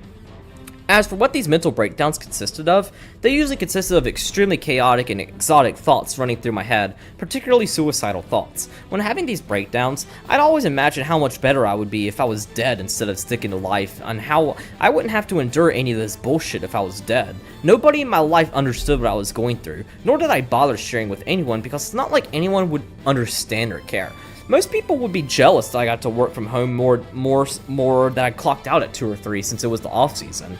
But just because of this stuff, it didn't mean everything was going good, as I was working a job I despise and was pushing me off the edge both during and outside of working hours. But then at around 6 p.m., roughly 3 hours after the mental breakdown started, things started to get very extreme. It was at this point when I wasn't just suicidal, I was actively coming up with a plan to kill myself. At this point, I was done with life entirely. I fucked up by majoring in accounting, and I felt like the only way I could fix this was to just end my life, as there was no point in staying in accounting, or really even trying to stay alive. I made a mistake, so now I had to pay for it. Eventually, after brainstorming ways to kill myself, I ultimately decided that I was going to hang myself. I was going to use my belt that I was wearing as a noose and place it over my living room ceiling fan. I would then jump off from my couch, break my neck, and hopefully exit this goddamn hellhole of a job and this goddamn hellhole of a world, both of which had given me nothing but utter bullshit and disparity for all of my miserable fucking life. And so, at around 6:30, I decided that it was time. I had enough of everything. It's time that I end this complete and utterly goddamn useless fucking abomination to this world that is me. So I took my belt off and prepared to get up from my couch so I can put my plan into motion. But right before I got up from my couch, I heard a voice that said, "Everything is going to be okay." That voice was Mom's. Even though I lived alone, I could still absolutely make out that voice as hers. But right as I heard Mom's voice, everything became dead silent. Every last muscle in my body relaxed. I immediately calmed down, and the only thing going through my mind was my mind repeating that sentence. Everything is going to be okay. Additionally, I felt as if someone was behind me, wrapping their arms around me and resting their head on my shoulder, begging me not to leave them. So I stayed. I stayed calm, and everything stayed dead silent for the next 30 seconds, only for the silence to break when I began to cry profusely. All the pain, suffering, and agony had built up to this moment, and with absolutely nothing left, all I could do was just sit there and cry while I continued to feel like someone was comforting me, and while that sentence, "everything is going to be okay," kept playing through my mind. Eventually, at I'd say around 7:15, I completely calmed down and was no longer having my suicidal thoughts or crying. I accepted I just survived the single worst moment of my entire life. That moment was the closest I had ever been to death, even closer than March 8th, 2018. This was the most vulnerable state I had ever been in, but thanks to some supernatural occurrence that flowed through my brain, it ultimately did not end in tragedy. That voice saved my life, and that voice is the reason I am alive today. So to calm down after everything, I decided to go drive around. No music, no podcast, no bullshit. Just a calm and relaxing night drive on 77, 485, and 85 across my city, because driving at night is one of the easiest ways to put me at ease. So I did that, and sure enough, it calmed me down. Near the end of my trip, I stopped at a McDonald's, the first time I had been through a drive-thru in months, in order to celebrate the fact that I just survived my worst moment. And when I returned to my apartment, I had one of the greatest meals ever, similar to that lunch at Cracker Barrel the day I was discharged from the mental hospital back in 8th grade. Speaking of which, I did not check into a hospital or another mental institution for this event. Well, I probably should have done so from an objective viewpoint, as I was at a very high risk of taking my own life. I just chose not to do so since I did not feel like paying the money or really going through that experience again. My stay at the hospital back when I was 13 was already terrible enough, and I did not want to relive those memories, so I didn't check into a hospital, which looking back was probably a good decision, as reliving those memories was not exactly what I needed at that moment. I also did not return to taking any medication or anything. I also want to clarify that despite the mental breakdown I had, I never once harmed myself on this day. In fact, the last day I harmed myself was Monday, November 18th. I had gone a while without harming myself since I didn't want to have visible stab marks during Thanksgiving, since I'd be staying at my parents' house for the week. So I went with the week without stabbing myself to let the cuts on my hand disappear, and then after Thanksgiving, I didn't harm myself. I only stopped because I didn't want my parents or anyone else in my family to notice, not because I didn't have the need to. and while eating my McDonald's back in my apartment, I reflected on everything that had just happened. After a little bit of doing so, I decided that things needed to change now. There was no point in working a job that was pushing me to this level, and that I absolutely needed to find a new job that isn't an accounting position, even if it was lower paid. As long as I'd be making enough to pay my bills, I would be fine doing it. However, there was a big issue with all this. I had no idea what else I could do. In college, they stressed the public accounting route and getting our CPA license like that was the main thing. And even though I knew I could go into corporate accounting or government accounting, I didn't want to do accounting period, so I already felt lost. But I didn't sweat it. I decided to just go to bed and figure it out the next day. So I did just that. I went to bed and had a very good night's sleep, knowing I had survived all this. And the next day, I decided to try to figure out where to apply. This time, I had an idea. I should reach out to a former professor of mine, as they might have some ideas or suggestions since being experts in accounting, they probably know what skills from accounting could be transferred to a different field. So I did that. I decided to reach out to my intermediate accounting 3 professor. I reached out to him particularly because I had him for professional development for accountants, so I figured he would have some good advice. And sure enough, he had some amazing advice that quite literally changed the course of my career, and honestly my entire life. I explained the situation, with me regretting my major, hating my job, feeling like I was stuck. Didn't include the mental health issues for obvious reasons, but I did explain that I wanted to leave accounting and just ask for some advice. One of his suggestions was to look for financial planning and analysis positions, or financial analyst positions. These are finance-oriented positions that look at a company's financial performance, forecast future financial performance, and prepare a company's future. This interested me a lot, especially since I did research and found that statistics is often applied in this position, so I decided that I was going to try to apply for these types of positions. So I applied for a few positions like this. Honestly, I didn't expect to have too much success, given that I had just made it 3 months in my current company, so you can imagine my shot when I actually got interviews. One company in particular was hiring for a financial analyst, and they invited me for an online interview after I sent my resume to them on Indeed. We did the online interview on Monday, December 9th. I didn't particularly think I did that well, since there were times when I stumbled on my words and felt like I wasn't coherent.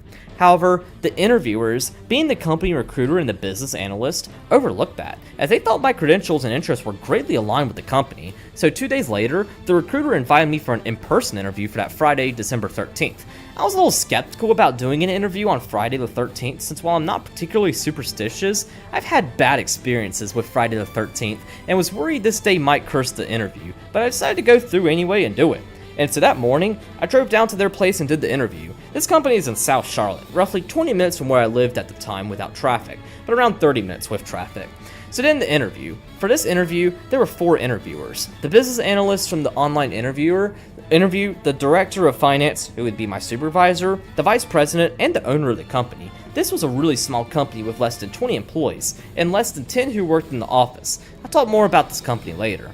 For now, let's talk about the interview, because it was hands down the best interview I've ever had. The entire time, I vibed extremely well with everyone. Like, throughout this interview, there were jokes, there was laughter, and there were even 50 billion thoughts that raced through my mind saying, this company is a major green flag. Speaking of which, there were a shit ton of green flags I could find about the company during the interview, and there were 3 that really stood out. The first was that when I asked about the culture at the company, oftentimes I would get very vague and boring answers with regards to this question. However, the interviewers were way more excited to answer this question, as they spent an entire 30 minutes just talking about the culture, the things they do as a company, and how they spend their downtime at work. They told me that if they're this passionate about the culture and this passionate about sharing the stuff they do as a company, it means that they have a great culture, and most, if not everyone here, seems to be really happy. The second major green flag I want to point out is that this interview went way over the specified time. So when it comes to timing of interviews, a major red flag is when the interview is considerably shorter than allotted. For example, if you interview for a position that's scheduled for 1 hour and it only lasts, say, 30 minutes, that's a red flag because it means that the interviewer likely wasn't interested in you and that you weren't particularly what they were looking for. But on the opposite end of the spectrum, if the interview is going way over, that's a major green flag because that means that the company is so interested in you that they're willing to spend an extra time to get to know you since they think you'd be a great fit. As for my interview, it ended up going 30 minutes over, as it ended up being an hour and 30 minutes long as opposed to the hour allotted since everyone was already very interested in me and very clearly saw me as a fit. So that definitely struck me as a green flag. But the third and by far the biggest green flag was from this entire interview was that I felt like I belonged here. It was the complete opposite feeling I had while at my current company, as I felt belonged, seen, and just felt like I would thrive way more here than my old company. It was the exact same thing I was searching for in a new company, and this company was promising just that. Overall, this interview was a major success. I felt absolutely amazing after it, and I can honestly say this is the best interview I've ever had. In fact, I was even having fun in this interview. Yeah, I was enjoying the interview. Interviews are supposed to be nerve-wracking and scary, yet I was having the time of my fucking life in this interview. And so it should therefore come nobody's surprise that I ended up getting the job. Funnily enough, the director of finance called me at around 3:30 to tell me that I got a job, during which he was on his way to the company's annual winter hunting trip. He mentioned this along the stuff they do as a company, so it was cool to hear that, yeah, they weren't bluffing or anything, they actually did this stuff. Nonetheless, I was extremely happy to hear I got the job. But just landing a new job wasn't the only thing I was happy about. I was also happy about finally being able to leave my current job. All the pain, suffering, demoralization, lack of desire to grow, abuse of seniors, and just everything about my old company was finally coming to an end. The days of being told what I have to study or what I will be in the future are over. I was now in control of my career, and now I could decide what degree I wanted to pursue or exam I wanted to study for. I was in control of my life now, and no longer could anyone tell me different. Now, while I was happy and wanted to celebrate, I was not yet done with work that day, as I had a catch-up call with Engagement E. Every Friday at 4, I had a meeting with the engagement to talk about our plans for the following week and what needed to be done. The entire time in this meeting, though, I was laughing my ass off in my mind, as they were all talking about preparations for the busy season, and the senior even assigned me to do something unbeknownst to him that I would be given my 2 weeks notice the following week. It was the first time in a very long time that I felt powerful, like nobody could tell me what to do.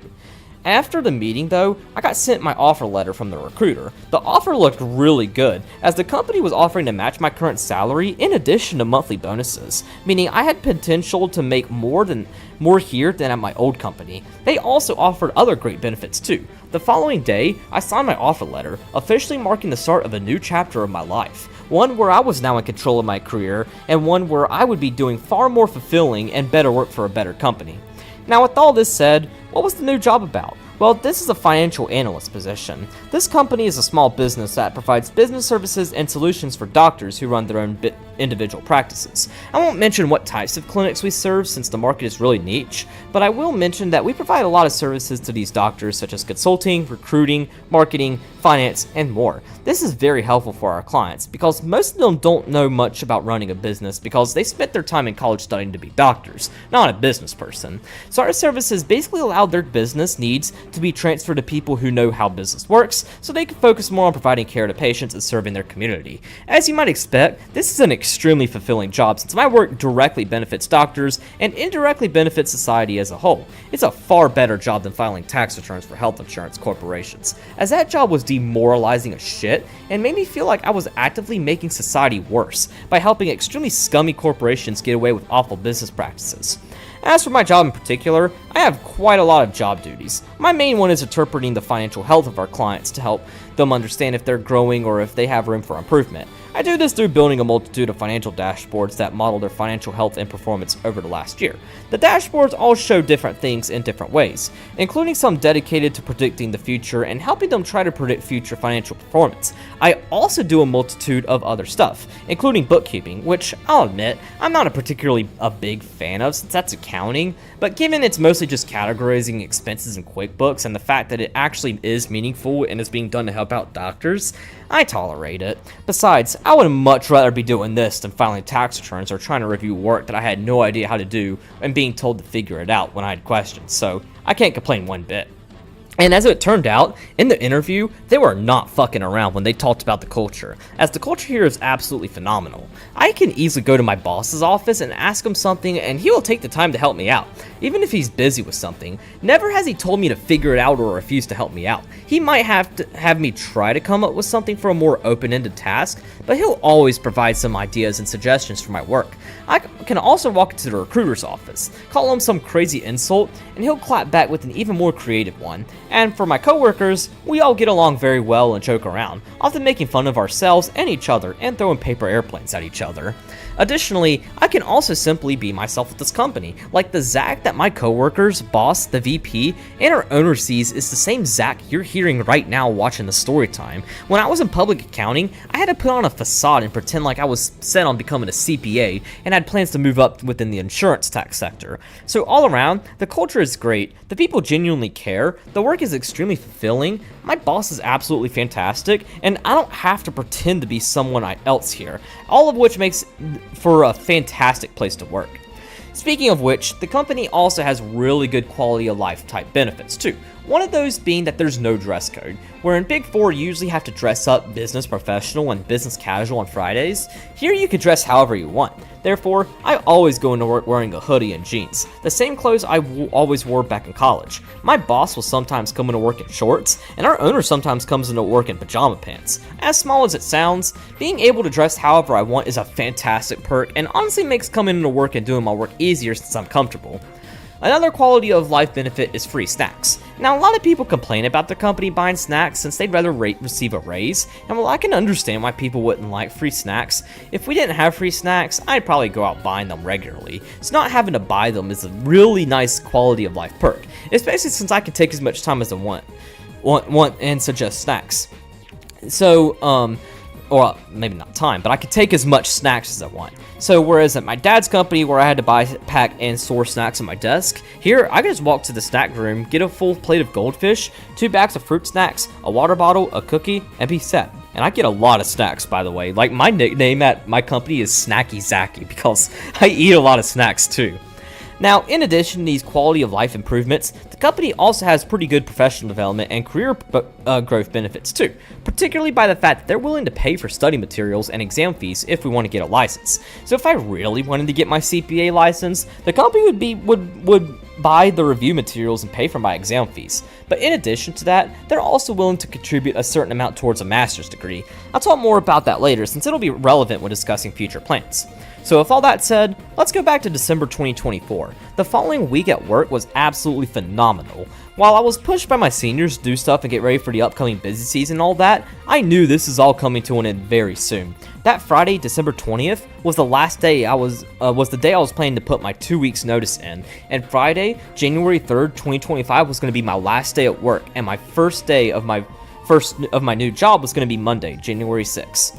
So throughout the week, while everyone else on my engagements were preparing for the firm-wide shutdown from Christmas Eve to New Year's Day and preparing for the upcoming busy season after that, I was writing out my resignations letters. I decided to write out 4 letters, one for HR, one for my development leader, and one to each of my engagements. In the letters, I explained my reasons for leaving the firm so early, particularly mentioning being the only insurance tax employee in my office, realizing that tax wasn't for me, and declining mental health. I didn't go into too much detail, especially since I didn't want to name call anyone, not even my senior for engagement T, nor did I want to dive deep into my mental health problems, especially since it had only been 2 weeks since I tried to end my life. So I spent the rest of the week writing those out and polishing them, and then came the big day, Friday, December 20th, 2024. This day was quite literally the opposite of December 3rd. Whereas December 3rd was the worst day of my life, December 20th was one of the best days of my life, even rivaling days like June 23rd, 2018 and December 10th, 2021. While it might seem weird having a day that I put my 2 weeks notice in be one of the best days of my life, a lot of it had to do with the meaning of my actions. I wasn't just quitting a job, I was leaving an absolutely toxic environment that had been degrading me and forcing me to be someone I wasn't for the past 3 months. Putting in my 2 weeks notice was me reclaiming my career and my voice, both of which were stolen by my company. After 3 agonizing months of pain, suffering, depression, suicidal thoughts, and self-harm, this was the day that I said enough. And so that morning, I woke up earlier than usual, waking up at 7:30 as opposed to 8:30. I also started work at 8 instead of 9, as I was genuinely so excited to send my resignation letters out. Of course, being the only employee in my office, I had sent them out via email, which is what I did. I also sent a quick Teams message to the other 4 new joiners who joined at the same time as me, since we all met on Friday afternoons for the first 2 months of our time with the firm to ask questions with a senior called our squad leader. Pretty soon, I started to get responses. I was kind of expecting a mix of positive and negative responses, especially with us being so close to busy season, but surprisingly, I didn't get any negative responses. Everyone was very positive, understood my reasons, and wished me the best of luck at my new job and rest of my career. Even my senior for Engagement E respected my decision and wished me the best. As for my senior for Engagement T, well, he never responded, but honestly, after all the shit he put me through over the past 3 months, I could have cared less.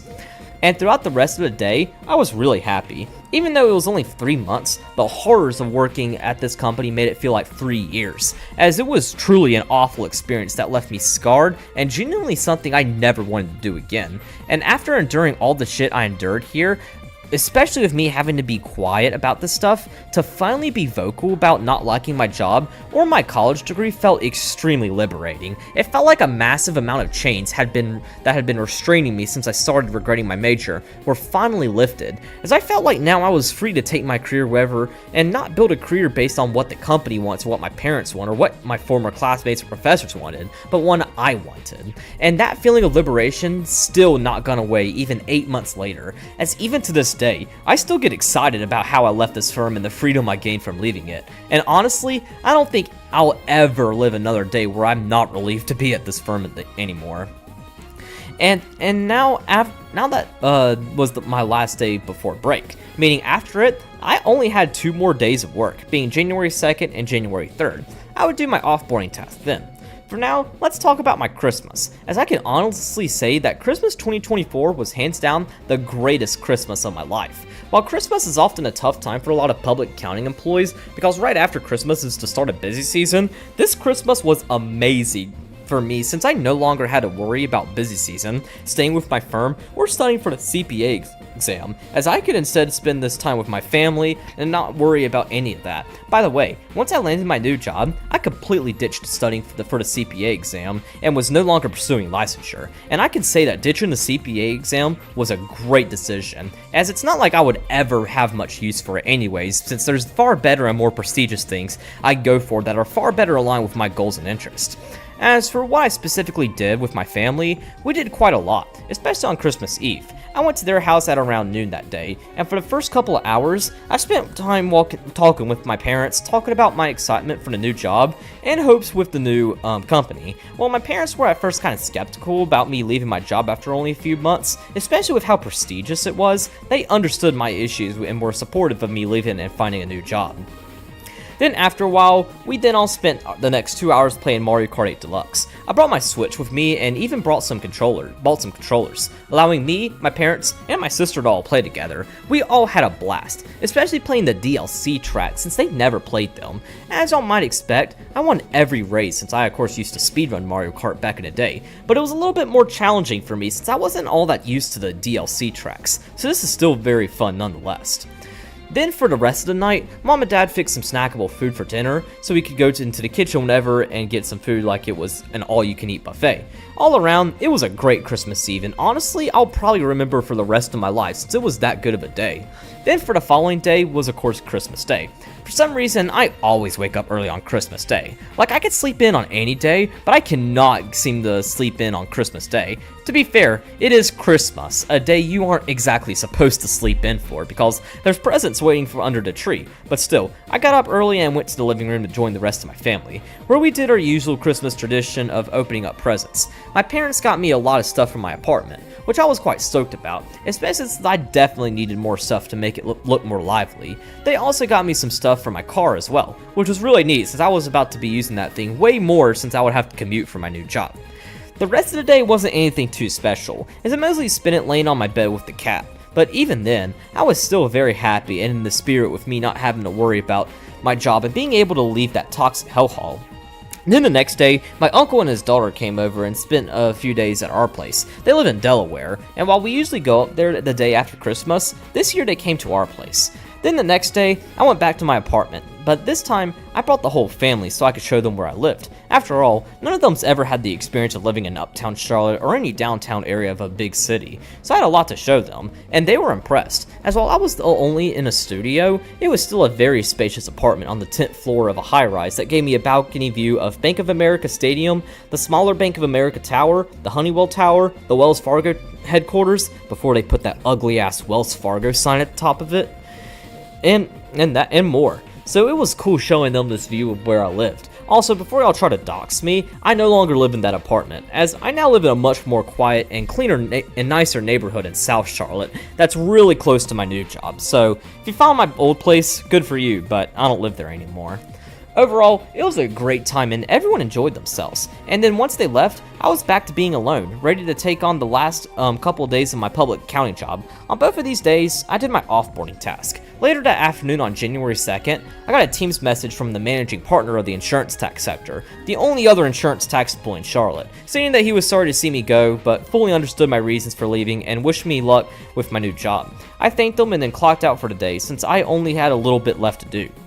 Then the next day was Friday, January 3rd, 2025. Well, this was the day right before busy season started for everyone else. This was my last day with the firm. So while everyone else was stressed out and preparing to tackle 80-hour work weeks for the next few months, I was relaxed and excited to finally be done with this toxic place. So that morning, I got up, put on a hoodie and jeans since I could care less how I dressed at this point, got my stuff, and headed off to the office at 9. Here, I did my last few offboarding tasks, and after finishing them at around 11, I went to the IT desk to turn in my computer and badge, and then I made my way to the elevator, where I finally left the office for the last time. To say this was a mesmerizing experience would be an understatement, as it felt just as good as putting in my 2 weeks notice. On my way home, I stopped at Chick-fil-A to grab lunch, and then I made my way back to my apartment, where I was finally able to rest and relax knowing I would never ever have to return to that nightmare of a company or do any tax compliance work for the rest of my life.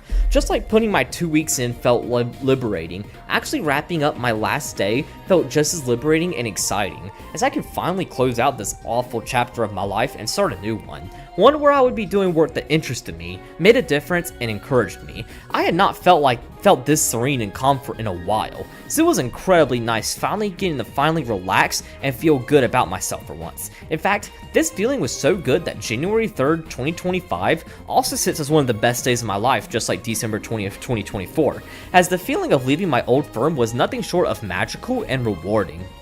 And so that brings me to today. I've now been with my new company for 7 months, and I can safely say that this job has been the best job I've ever had. My work is very meaningful and directly benefits doctors, so the fulfillment I get from doing my job well encourages me to want to grow and get better so I can be even more useful for clients. The work I do is interesting, with me often having to use some really fun Excel features like pivot tables and macros to perform tasks. Even the more boring parts of the job like QuickBooks and bookkeeping are still far better than even the best parts about my old job. I've even gotten the opportunity to teach my coworkers and even my boss some Excel stuff that they now use all the time, particularly the XLOOKUP function and Boolean logic.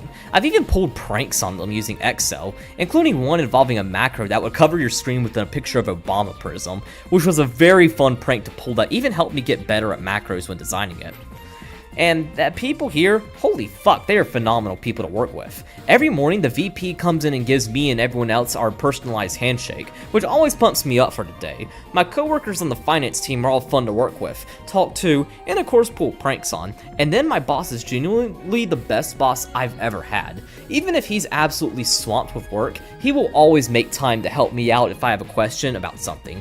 He also never leaves me stranded and pretty much treats me the exact opposite of my senior from Engagement T, and he's also pretty fun to talk to as well, as he happened to have a very similar story as me with his old company. By the way, one thing that's really interesting about my new company is that our culture is actually built around the issues we faced at our old jobs. Almost all of us previously worked jobs we hated, and so we take all the things that we didn't like at our old company and basically fix them here, which is honestly my favorite part about the culture and what makes my company such a great place to work for. Like, our owner hated dressing up professionally at his old company, so he made it so that we could dress however we want to. My boss was actually just like me, where he was working by himself in his own sector for a corporation with no training or guidance. So here, he makes sure I and the rest of the team knows what we're doing and always makes sure to help us out. And then of course there's me with the whole isolation and forced to act professionally. So here, I'm very open and nice to everyone, swear like a sailor, and say shit that would get me a one-way ticket to HR's office if I was still at my old company. So as you can see, our culture is phenomenal since we try to make the place a great place to work and fun for everyone. Now, while everything with the new job has been phenomenal, that doesn't mean everything has been happily ever after. As you might expect, the pain from my old job still stings, as it ultimately caused a lot of trauma for me. But on top of the amount of trauma I endured from this company also undid a lot of the healing from my first suicide attempt in 8th grade school year as a whole. Mind you, the trauma I endured from sitting at a lunch table by myself, being bullied, trying to kill myself when I was 13 took years to recover from. So while my new job has been great and has been even helped with recovering from all this trauma a little bit, 2025 hasn't been particularly easy for my mental health, as my nightmares I used to have about my 8th grade school year have returned, and I've also had nightmares about my old job, including some guilt for not pursuing my CPA license or for leaving my company right before busy season, even if I have absolutely zero intention on pursuing my license or felt like a badass for quitting the day before busy season. But I am slowly healing, as I've started doing therapy more often, and I've been doing in prior years, separating myself from my past job by removing it from my resume and professional profile, and moving out of Uptown into a neighborhood in South Charlotte to be physically away from my old job.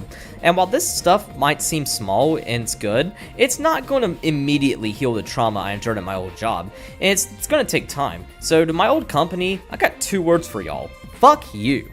However, another way that I'm planning to combat my trauma that will actually benefit me for the rest of my life is pursuing a master's degree. So when discussing education, I mentioned that I minored in economics and enjoyed my economics classes a lot more than my accounting classes because they used a lot more math than accounting. Hell, managerial economics and econometrics were 2 of my favorite classes from college.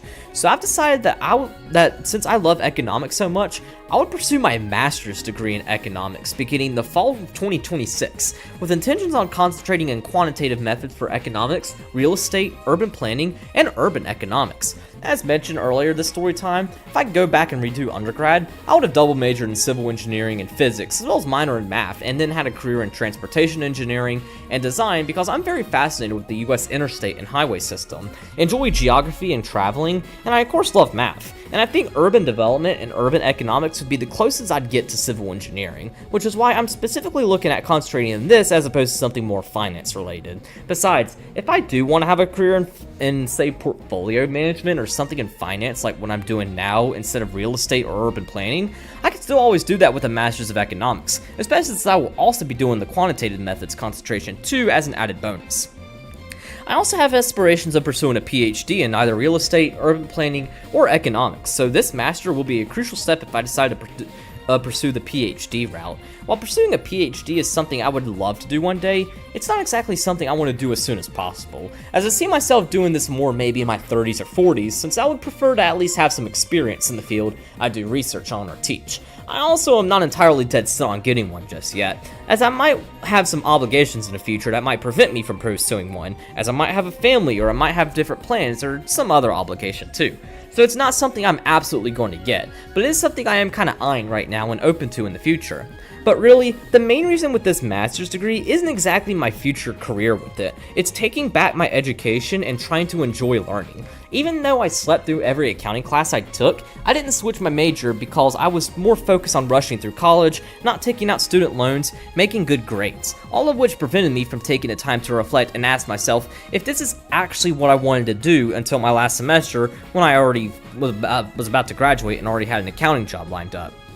But with this master's degree, I am not going to be making the same mistake. I'm fortunate enough to be in a great financial position that won't require me to rush through my master's degree or anything like that, meaning I can really take my time with this master's degree and take 1 or 2 classes a semester, but be able to really focus on the material, master it, and enjoy it. And I'm also in no rush to land a job after graduating too, as I'm still going to be at my current company while pursuing this master's degree, so once I graduate, I could still stay at my current company too and continue bringing in a good salary, so I will not need to be in any rush to finish this degree as soon as possible.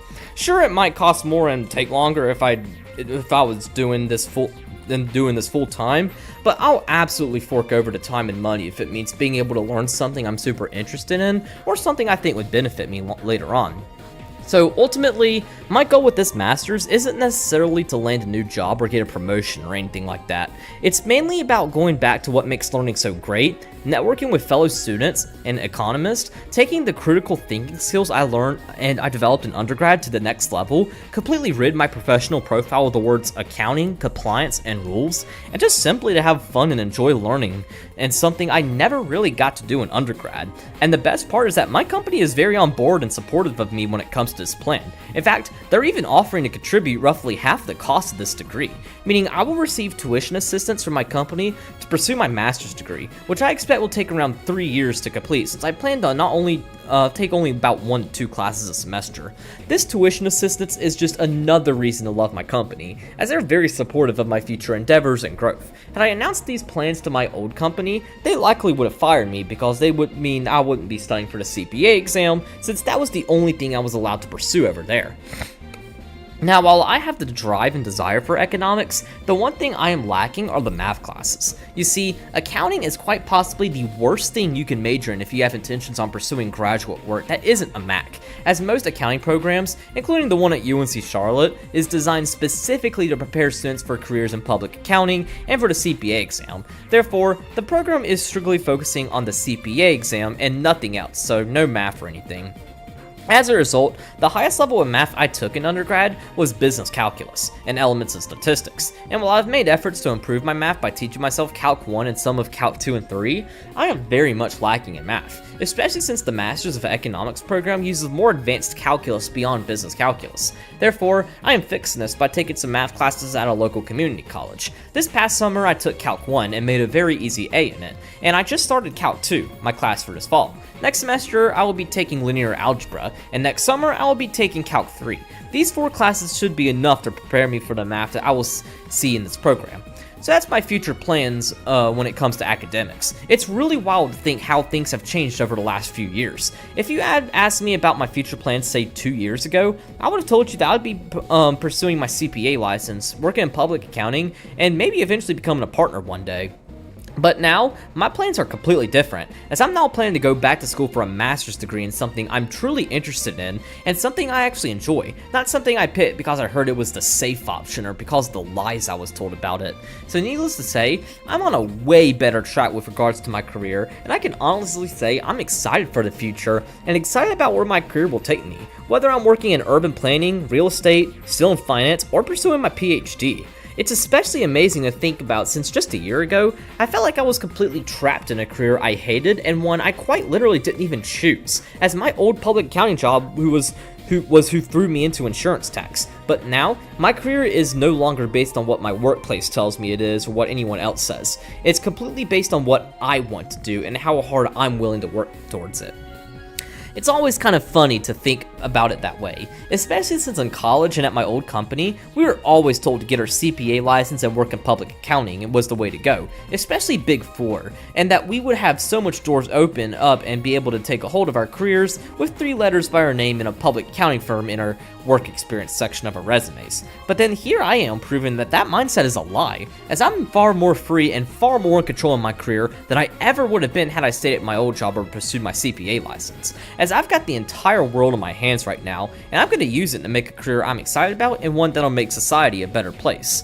Speaking of which, I deleted my old firm off my resume and my entire professional image, which, by the way, is almost considered apostasy in the accounting world, as having Big Four on your resume is considered to be one of the biggest boosts you can have on your resume because Big Four is notoriously very prestigious. Yet, I was crazy enough to delete them off my resume and my entire professional profile because I just hated working there that much. It caused so much pain and suffering, and because it would not have all helped me out with my actual career goals, since I don't want anything to do with tax compliance or insurance for a career, on top of the fact that I quite honestly don't care about what others consider prestigious, especially since my definition of prestige is very different from most people's. And that's one thing I want to touch on for a second, because anywhere you go, there's going to be some place, something, or some positions that people will often consider prestigious. But contrary to what your peers or mentors or what really anyone else will say, prestige isn't actually objective, as prestige is really a subjective term that really depends on what you find desirable. If your ideal career is working in an office in the downtown of a big city, working with Fortune 500 executives, or working a lot of hours, Big Four might be prestigious in your eyes. But if you value genuine connections with people, doing work that matters and benefits society, or having a great work-life balance, then maybe the Big Four isn't at all prestigious in your eyes. And I think that's one of the biggest lies in the accounting profession, is that Big Four is prestigious. We've made the idea of prestige this golden image that everyone should strive to be, and as someone working their way up through Deloitte, PwC, EY, or KPMG, getting their CPA license, and not just staying until they become a partner, or dipping out for a cushy industry role or starting their own tax practice. So much so that we're basically abandoned any other path and have basically told students studying accounting in college is the only path to success. But the truth is that while Big Four route and the CPA license might be prestigious for some, for many, and honestly most people, it's absolutely not at all prestigious. In fact, for me and what I view as prestigious, working at a Big Four firm is among the most unreputable positions I could be in, and honestly the least prestigious job I've ever held. Even my goddamn 12-hour-a-week stocking job at a grocery store I worked as a senior in high school was more prestigious in my eyes than my Big Four job. And I felt my Big Four job was just so non-prestigious that I even deleted it off my resume and professional profile because it doesn't at all represent my career aspirations or interests. So really, while it's easy to assume that just because everyone thinks going one path is the optimal or prestigious route, for some people, it's often not the ideal or even a prestigious route either, as many people are better off starting in industry or government accounting, or simply working in finance like what I do instead of accounting. But this idea of prestige isn't just a thing in accounting, it's an issue with every field really, and even in K through 12 schools too. Take my high school as an example. Early college was often seen as a prestigious school to go to, being the only non-low-income school in the entire county, among the best high schools in the state, and where you could get your associate's degree while in high school for free. It sounds prestigious, but the truth is that not only is it not for everyone, it also has a very big problem that I've never talked about in Storytime, but now I feel safe sharing it. The biggest problem with early college is that it takes away your first 2 years of university. While this could be seen as a good thing, the main issue is that your first 2 years of university are about figuring out what you want to do, exploring all kinds of different fields, and being able to make mistakes and learn how to be on your own without anyone making decisions for you. But at early college, a good portion of our classes were selected for us, especially all the elective classes, meaning I nor my classmates got to select what classes we found interesting, and instead had to take classes that our school signed us up for, in completely getting rid of the exploration aspect for the first 2 years of university, and basically just making college courses very similar to high school classes. But what made this even worse was that since we completed our first 2 years of college and high school, that meant that upon entering college, we had to choose a major since we entered as juniors. And because of this stress, I had to choose a major immediately as I applied for colleges. So when my mom said to look at accounting because it had a lot of math in it and was a quote-unquote safe major due to its high demand, I figured, fuck it, I'm gonna major in it. And long and behold, it barely had any math in it, and it was not at all what I wanted to do. I think had I instead entered UNC Charlotte as a first-year freshman with no transfer credits or anything, I would have likely chose the undecided major and probably soon realized that either civil engineering, economics, geography, or statistics would have been what I should have gone with instead, as these are all very math-heavy fields that dive deep into interests I've had for a very long time, and I know I would have been attracted to these after taking elements of statistics and falling in love with the material, since that's what happened when I took the class, and now I consider it my favorite area of math, and can even see myself doing econometrics research one day. So I think ultimately, early college kind of robbed me of the opportunity to explore my interests and figure out what I actually wanted to do with my career. And look, I'm not trying to accuse my former high school or mom or for anything that happened, as I was the one who chose to major in accounting and the one who refused to switch majors, despite sleeping through every accounting class I took. In addition, the COVID-19 pandemic also robbed me half of my entire high school experience, since it started near the end of my 10th grade school year. So honestly, my high school couldn't do much even if they tried. But I will say, in retrospect, going to early college might not have actually been the best choice, as I might have been better off going to school those extra 2 years and figuring out what I wanted to do. Sure, I would have had to take out student loans as opposed to going into zero debt thanks to early college, but I would have had a more clear vision on what I wanted to do and would have likely been in a much better career path and wouldn't have had to make this pivot like I'm doing now. And one of the main reasons I did the early college path was for prestige. I thought that getting my associate's degree in high school would have made me prestigious. It looked up by my peers, my parents, college admissions officers, and employers. But looking back on it, I felt like I was mainly chasing it because other people viewed it as prestigious, not necessarily because it's what I wanted to do. And that's why, hands down, one of the biggest lessons I learned from this entire experience with regretting my major is that prestige isn't defined by others or what other people claim is prestigious. It's about pursuing the path that what you want to do. And that's honestly the main message I want you as the viewer to come out with the story time, that prestige is what is best for you and what you want it to be, not what your family or friends or mentors or employers want you to be. It's what you want to be. So with all that said, that marks the end of the story time. Thank you all for watching, and I will